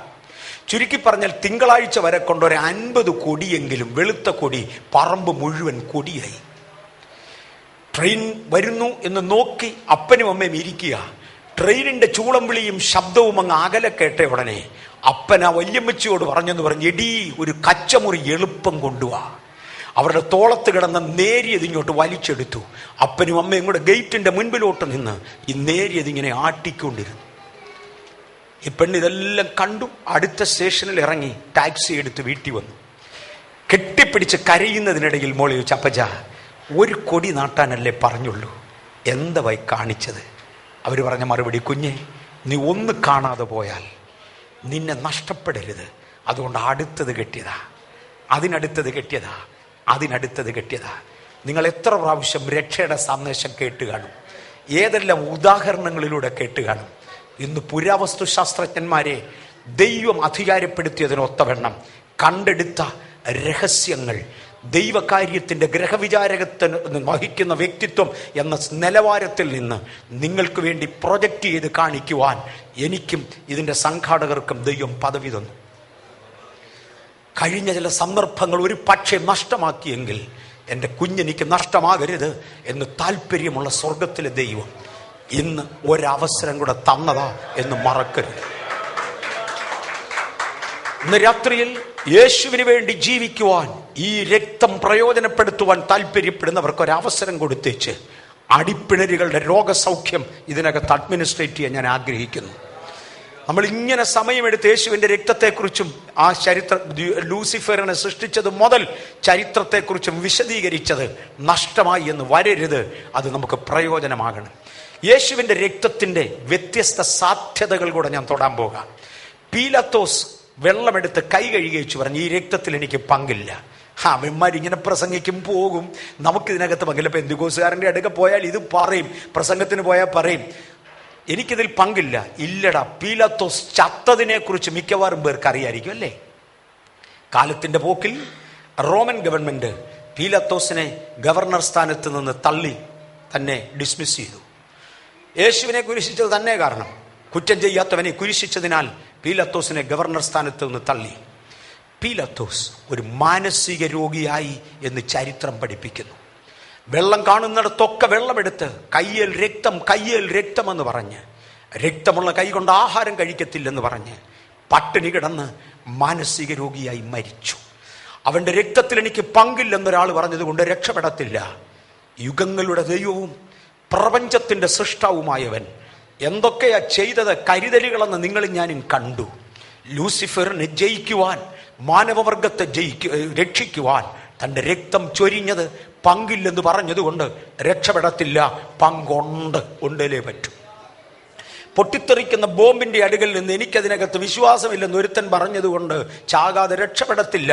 വിശ്വാസം ഉണ്ടോ എന്ന് ചോദിച്ചേച്ചല്ല ബോംബ് വീഴുന്നത്, വീണാൽ കൊന്നിരിക്കും. യേശുവിന്റെ രക്തം ചിലത് ചെയ്തിരിക്കും, ചിലത് ചെയ്തിരിക്കും. ഇന്ന് രാത്രിയിൽ പങ്കുണ്ട്, ഉണ്ടെന്ന് പറഞ്ഞാലും ഇല്ലെന്ന് പറഞ്ഞാലും ഉണ്ട്. 2, യഹൂദ ജനങ്ങൾ ഒരുമിച്ച് ആർത്തു വിളിച്ചു, അവന്റെ രക്തം ഞങ്ങളുടെ മേലും ഞങ്ങളുടെ മക്കളുടെ മേലും വരട്ടെ. എനിക്ക് പങ്കില്ലെന്ന് പറഞ്ഞ് ഒഴിഞ്ഞ പീലാത്തോസ് ശിക്ഷിക്കപ്പെട്ടു, അവൻ ഭ്രാന്തനായി മരിച്ചു. 2, യഹൂദനാണ്, അവ രക്തം ഞങ്ങളുടെ മേലും ഞങ്ങളുടെ സന്തതി മേലും വരട്ടെ. വരുന്നിടത്ത് കാണാമടാ എന്തും വരട്ടെന്ന് പറഞ്ഞ് യഹൂദനെ കുറിച്ച് പാസ്റ്റർ KY ഗീവർഗീസും മറ്റുമാണ് ഈ കാലഘട്ടത്തിലെ നമ്മുടെ തലമുറയിലെ മലയാള ഭാഷയിൽ ഈ ചരിത്രങ്ങൾ എഴുതി വെച്ച ഏറ്റവും വിദഗ്ധന്മാരിൽ ഒരാൾ. അദ്ദേഹം എഴുതിയിരിക്കുന്ന ചില പദങ്ങൾ ഞാനിവിടെ പറയാൻ പോകുകയാണ്. അദ്ദേഹം എഴുതിയിരിക്കുന്ന പദങ്ങൾ ഭൂലോക ചരിത്രത്തിൽ ഏറ്റവും വില കുറഞ്ഞ സോപ്പ് വിറ്റു. യൂറോപ്പിൽ അതുണ്ടാക്കിയത് യഹൂദന്റെ കോമളബാലന്മാരുടെ കൊഴുപ്പ് വലിച്ചെടുത്ത് അതുകൊണ്ടാണ് സോപ്പ് ഉണ്ടാക്കിയത്. ഭൂലോക ചരിത്രത്തിൽ ഏറ്റവും വില കുറഞ്ഞ് വിറ്റ വളം യഹൂദന്റെ എല്ലുപൊടിച്ച എല്ലുപൊടിയാണ്. ഓസ്ട്രിയ എന്ന സ്ഥലത്തൂടെ ഞാൻ യാത്ര ചെയ്തിട്ടുണ്ട്. ജർമ്മനിയിലൂടെ പോകാൻ കർത്താവ് കൃപ തന്നിട്ടുണ്ട്. ആ ഏരിയയിലോട്ടൊക്കെ ചെല്ലണം. ആ സ്പിരിച്വൽ ഡാർക്ക്നെസ് എന്നാന്നറിയാമോ? ആ സ്പിരിച്വൽ ഡാർക്ക്നെസ് കാരണം ഓരോ ഗ്യാസ് ചേംബറിനകത്ത് കയറ്റി കൊന്ന യഹൂദന്മാരുടെ എണ്ണം ലക്ഷങ്ങളിലാണ്. ലക്ഷങ്ങളിൽ യഹൂദന്മാരെയാണ് ഗ്യാസ് ചേംബറിന്റെ അകത്തൂടെ കയറി കൊന്നത്. ഭൂലോക കമ്പോളത്തിൽ ഏറ്റവും വില കുറഞ്ഞു വിറ്റ സോപ്പ് ഈ കൊല്ലപ്പെട്ട യഹൂദന്മാരുടെ കൊഴുപ്പ. അവന്റെ രക്തം ഞങ്ങളുടെ മേലും ഞങ്ങളുടെ സന്തതി മേലും വരട്ടെ, വരുന്നിടത്ത് കാണാമെന്ന് പറഞ്ഞ് യഹൂദ സ്വർഗം അത് കണക്കിട്ടടാ, നീ രക്ഷപ്പെടത്തില്ല. പറയാൻ കൊള്ളുകയില്ലാത്ത ഒരുപാട് പ്രസ്താവനകളുണ്ട് ചരിത്ര പുസ്തകങ്ങളിൽ. KY ഗീവർഗീസ് അത് ആവർത്തിച്ചെന്ന് എനിക്ക് തോന്നുന്നില്ല. എന്ന ചരിത്ര പുസ്തകങ്ങളിൽ ഭയങ്കര സ്റ്റേറ്റ്മെന്റുകളുണ്ട്.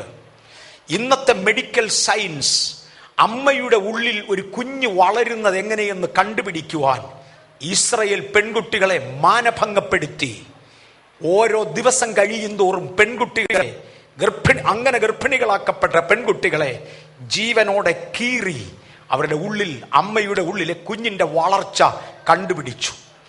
അന്നത്തെ ഭരണചക്രവർത്തിമാരോട് ഈ കൊല്ലുന്ന സമയം കുറഞ്ഞപക്ഷം ഒരു അനസ്തഷ്യ കൊടുത്ത് ഇവരെ കീറെന്ന് പറഞ്ഞപ്പോൾ പറഞ്ഞത്, അനസ്തഷ്യ ഉണ്ടെങ്കിൽ കുതിരയ്ക്ക് കൊടടാ, യഹൂദൻ അതിൻ്റെ ആവശ്യമില്ല എന്ന് പറഞ്ഞാണ് കട്ടിലോട് ചേർത്ത് കെട്ടിയിട്ട് പച്ചയ്ക്ക് കീറിയത്.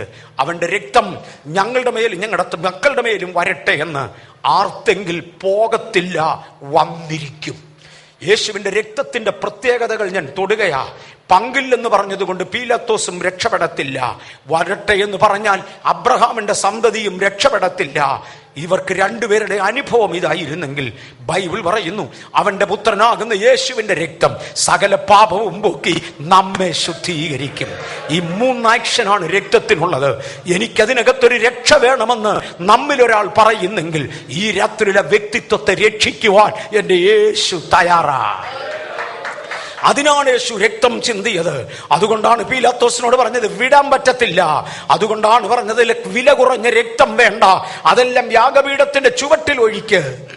എന്നാൽ എന്റെ ചങ്കിൽ നിന്ന് വരുന്ന രക്തമുണ്ടല്ലോ അതാകട്ടെ. ആ രക്തത്തെ കുറിച്ച് 1 പത്രോസ് 5-ാം അധ്യായത്തിന്റെ 7-ാം വാക്യം പറയുന്ന പദം ശ്രദ്ധിച്ചോണേ.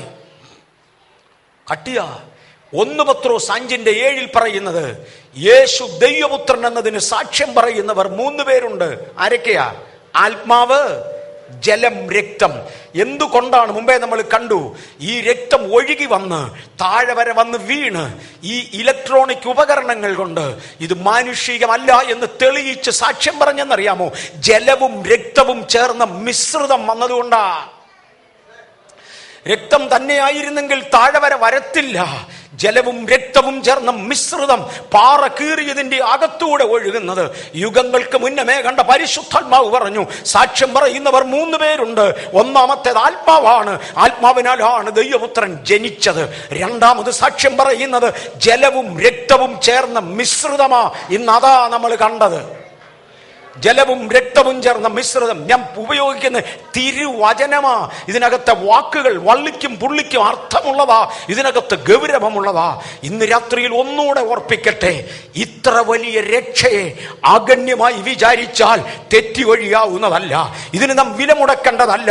വില യേശു മുടക്കിക്കഴിഞ്ഞു. പക്ഷെ നമ്മുടെ ഭാഗത്തൊന്നുണ്ട്, അത് നമ്മൾ ചെയ്തേ മതിയാകൂ.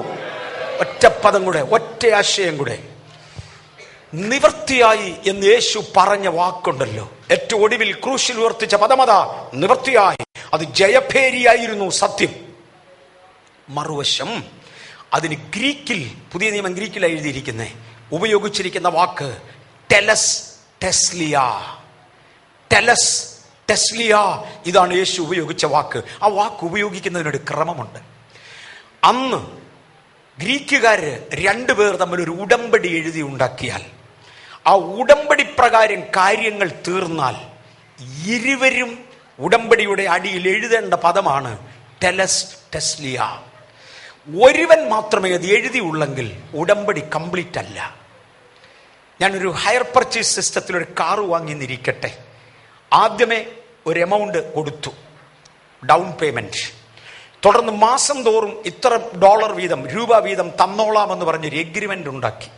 ആ എഗ്രിമെന്റിന്റെ പരമാവധി കാലം തീർന്നപ്പോൾ കാറ് തന്ന കമ്പനിയും കാറ് വാങ്ങിയ ഞാനും കൂടെ ഈ എഗ്രിമെന്റ് ക്ലോസ് ചെയ്യുമ്പോൾ രണ്ടുപേരും എഴുതേണ്ട വാക്കാ ടെലസ് ടെസ്ലിയ. ഗ്രീക്കിൽ ഇതിന് തുല്യമായ മറ്റു വാക്കുകൾ ഇല്ലാഞ്ഞിട്ടല്ല എൻ്റെ യേശു ഇത് ഉപയോഗിച്ചത്. എഗ്രിമെന്റ് ക്ലോസ് ചെയ്യുന്ന മറ്റു പദങ്ങൾ ഇല്ലാഞ്ഞിട്ടല്ല യേശു ഇത് ഉപയോഗിച്ചത്. ഞാനും നിങ്ങളും ചെയ്യേണ്ടത് ചെയ്യുവാൻ ആവശ്യമെന്ന് ഓർപ്പിക്കേണ്ടതിനാണ് ഇത് എഴുതിയത്. യേശു കാൽവറിയിൽ തന്റെ ഭാഗം വിളിച്ചു പറഞ്ഞു, ടെലസ് ടെസ്ലിയ. ഇന്ന് രാത്രിയിൽ ഇതിനകത്തൊന്ന് നിങ്ങളിൽ ചിലർ വിളിച്ചു പറയുമോ, എന്റെ ഭാഗം ഞാൻ ചെയ്തു, ടെലസ് ടെസ്ലിയ. എന്റെ 11 വയസ്സ് കഴിഞ്ഞപ്പോൾ യേശുവിന്റെ പാദത്തിൽ മുട്ടുകുത്തി, എന്റെ ഭാഗം തീർന്നു, ഞാൻ യേശുവിനെ എന്റെ രക്ഷകനായി അംഗീകരിച്ചിരിക്കുന്നു, യേശുവിന് വേണ്ടി ജീവിക്കുമെന്ന് എന്റെ ജീവിതം പ്രതിഷ്ഠിക്കുവാൻ ദൈവം എനിക്ക് കൃപ തന്നു. ഇതിനകത്തിരിക്കുന്ന വിശുദ്ധന്മാർ അവരവരുടെ ഭാഗം ടെലസ് ടെസ്ലിയ പറഞ്ഞവരാ. അത് ചെയ്യാത്തവർ ഇനിയും ഇവിടെ ഉണ്ടെങ്കിൽ ഇറ്റ്സ് ബ്രേക്ക് ത്രൂ, ഒരു തകർത്ത മുന്നേറ്റത്തെ കുറിച്ച് പറയും. ഇന്ന് രാത്രിയിൽ അതിന്റെ അടിത്തറയാകട്ടെ. ഇതിന്റെ എല്ലാം ആരംഭം യേശുവിന്റെ രക്തത്തില. ഈ രാത്രിയിൽ യേശുവിന്റെ രക്തത്തെക്കുറിച്ചും അത് ഒഴുകിയ വഴികളെക്കുറിച്ചും വിശദമായി കേൾക്കുവാൻ, കാണുവാൻ ദൈവം നമുക്ക് കൃപ തന്നു. ഇന്ന് രാത്രി വരെ യേശുവുമായി ഈ ഉഭയസമ്മത ബന്ധത്തിൽ വരാത്ത ആരെങ്കിലും ഇന്ന് രാത്രി ഇതിനകത്തുണ്ടെങ്കിൽ ഞാൻ റിസ്ക് എടുക്കാൻ ആഗ്രഹിക്കുന്നില്ല. നിങ്ങൾക്കൊരവസരം തരുവാൻ കർത്താവ് താല്പര്യപ്പെടുന്നു. ദൈവ പൈതൽ എന്ന സ്ഥാനത്ത് ഞാനും ആഗ്രഹിക്കുന്നു. എല്ലാ കണ്ണുകളും ദയവായി ഒന്ന് അടയ്ക്കുമോ? നാം ഇരിക്കുന്നത് സീരിയസ് ആയ ഒരു സമയത്താ. ദൈവത്തിന്റെ മുൻനിർണയത്തിൽ ചെയ്യേണ്ട കാര്യങ്ങൾ ടോട്ടലി അക്യുറേറ്റായി ചെയ്തവനായ ദൈവം ഇന്ന് രാത്രിയിൽ ഈ ദൂത് ഇവിടെ പറയുവാൻ ഈ നിൽക്കുന്ന മനുഷ്യന്റെ മേൽ ഒരു അഭിഷേകം തന്നെങ്കിൽ, ഇന്ന് രാത്രിയിൽ ചിലരെ വിടുവിപ്പാൻ ദൈവത്തിന് തിരിഹിതമെന്ന് ഞാൻ കരുതുന്നതിനാൽ ഈ രാത്രിയിലെ അവസരം നമ്മുടെ മുമ്പിൽ തുറന്നു വെക്കുവാൻ ഞാൻ ആഗ്രഹിക്കുന്നു. പരിശുദ്ധാത്മാവാം ദൈവമേ, നിത്യനായ വന്യ പിതാവേ, രക്ഷകനാകുന്ന യേശുവേ, ത്രിയേക ദൈവമേ, അങ്ങയുടെ ചങ്കിലെ ചോരയുടെ വിലയായി അങ്ങ് വാങ്ങിയതായ അങ്ങയുടെ മക്കളും ഇന്നും ചിലതിനെ കൂടെ വിലയ്ക്ക് വാങ്ങുവാൻ ഹൃദയവാതുക്കൾ മുട്ടിക്കൊണ്ടിരിക്കുന്ന പരിശുദ്ധാത്മാവും ഇന്ന് ഒരുമിച്ച് ഈ ജനത്തെ ഒന്ന് അനുഗ്രഹിക്കുവാൻ വന്യനായ ദൈവമേ, അടിയൻ അങ്ങയോട് അപേക്ഷിക്കുന്നു. അന്തരീക്ഷത്തെ മലിനമാക്കി ചോദ്യചിഹ്നങ്ങൾ ഉയർത്തുന്ന അന്ധകാര ശക്തികളെ യേശുവിന്റെ ദാസൻ എന്ന പദവിയിൽ ഞാൻ നിന്നോട് ആവശ്യപ്പെടുന്നു, അന്തരീക്ഷം വിട്ട് മാറുക, അന്തരീക്ഷം വിട്ട് മാറ്. ഈ രാത്രിയിൽ ജനം അവരുടെ ഉടമസ്ഥനുമായി ഉഭയസമ്മതം ചെയ്യുവാൻ, ഇന്ന് രാത്രിയിൽ ദൈവജനം ഞങ്ങളുടെ ഉടമസ്ഥനുമായി യേശുവുമായി ഉഭയസമ്മതം ചെയ്യുവാൻ, ഉഭയസമ്മതം പുതുക്കുവാൻ യേശുവിൻ നാമത്തിൽ അവസരമുണ്ടാകേണ്ടതിന് ദുഷ്ടവ്യാപാരമേ മാറിയില്ല, അന്തരീക്ഷത്തിൽ നിന്ന് മാറിയില്ല. യേശുവിന്റെ രക്തത്തെ കുറിച്ച് വിശദീകരിച്ച ഈ രാത്രിയിൽ ആ രക്തം ഈ ജനത്തിന്റെ മേൽ തളിക്കപ്പെടുമ്പോൾ വിശുദ്ധ ദൂതന്മാർ കാവൽ നിൽക്കുന്ന ഈ മണ്ഡലത്തിൽ ഇന്ന് രാത്രിയിൽ ഞങ്ങൾ രക്ഷകനുമായി ബന്ധപ്പെടട്ടെ. കർത്താവേ, അതിനുള്ള കൃപ ഞങ്ങൾക്ക് തരണമേ. യേശുവിന്റെ നാമത്തിൽ എല്ലാ കണ്ണുകളും അടഞ്ഞിരിക്കുമ്പോൾ ഇന്ന് രാത്രി വരെ ഞാൻ ഇതുപോലൊരു പരസ്യ സ്ഥലത്ത് യേശുവിനെ അംഗീകരിച്ചത് ഓർമ്മയില്ല. ഞാനും ഒരു ദൈവവേദനാകാൻ ആഗ്രഹിക്കുന്നു. ഒരു പരസ്യ സ്ഥലത്ത് മധ്യാഹ്ന വെയിലിൽ ജനത്തിന്റെ മുമ്പിൽ വെച്ച്, റോമൻ പടയാളികളുടെ ഇടയിൽ വെച്ച് എനിക്ക് വേണ്ടി രക്തം ചിന്തിയ യേശുവേ, അങ്ങ് ആഗ്രഹിക്കുന്നത് പോലെ ഈ പരസ്യ സ്ഥലത്ത് മനുഷ്യരുടെ മുമ്പിൽ അങ്ങ് ഏറ്റുപറഞ്ഞ് എൻ്റെ രക്ഷകനായി സ്വീകരിപ്പാൻ ഞാൻ ആഗ്രഹിക്കുന്നു. എനിക്കൊരു ദൈവവേദനാകണം. ഇന്നു മുതൽ ഞാൻ യേശുവിന് വേണ്ടി ജീവിക്കുമെന്ന് ഒരു തീരുമാനമെടുക്കുവാൻ ഇവിടെ ആരുണ്ട്? അങ്ങനെയുള്ളവർ ദയവായി ആ ഇരിക്കുന്ന ഇരിപ്പിൽ ഒരു കരം വ്യക്തമായി ഉയർത്തിയാൽ ഞാൻ അവർക്ക് വേണ്ടി പ്രാർത്ഥിക്കും. ആരുണ്ട് ഇന്ന് രാത്രിയിൽ? കരം ഉയർത്തുന്നവർ ദയവായി വ്യക്തമായി ഉയർത്തണം. ആ ഉയരുന്ന കരങ്ങൾക്കായി ഞാൻ ദൈവത്തെ സ്തുതിക്കുന്നു. ഞാൻ പല കരങ്ങൾ മുൻപിൽ നിന്ന് പിമ്പിൽ വരെ കാണുന്നുണ്ട്. ഇനിയും ആരുണ്ട്? പിശാച് കണ്ടോട്ടെ സഹോദരങ്ങളെ, അവൻ കണ്ടോണ്ട് പോട്ടെ. ഞാനത് പ്രാർത്ഥിക്കും.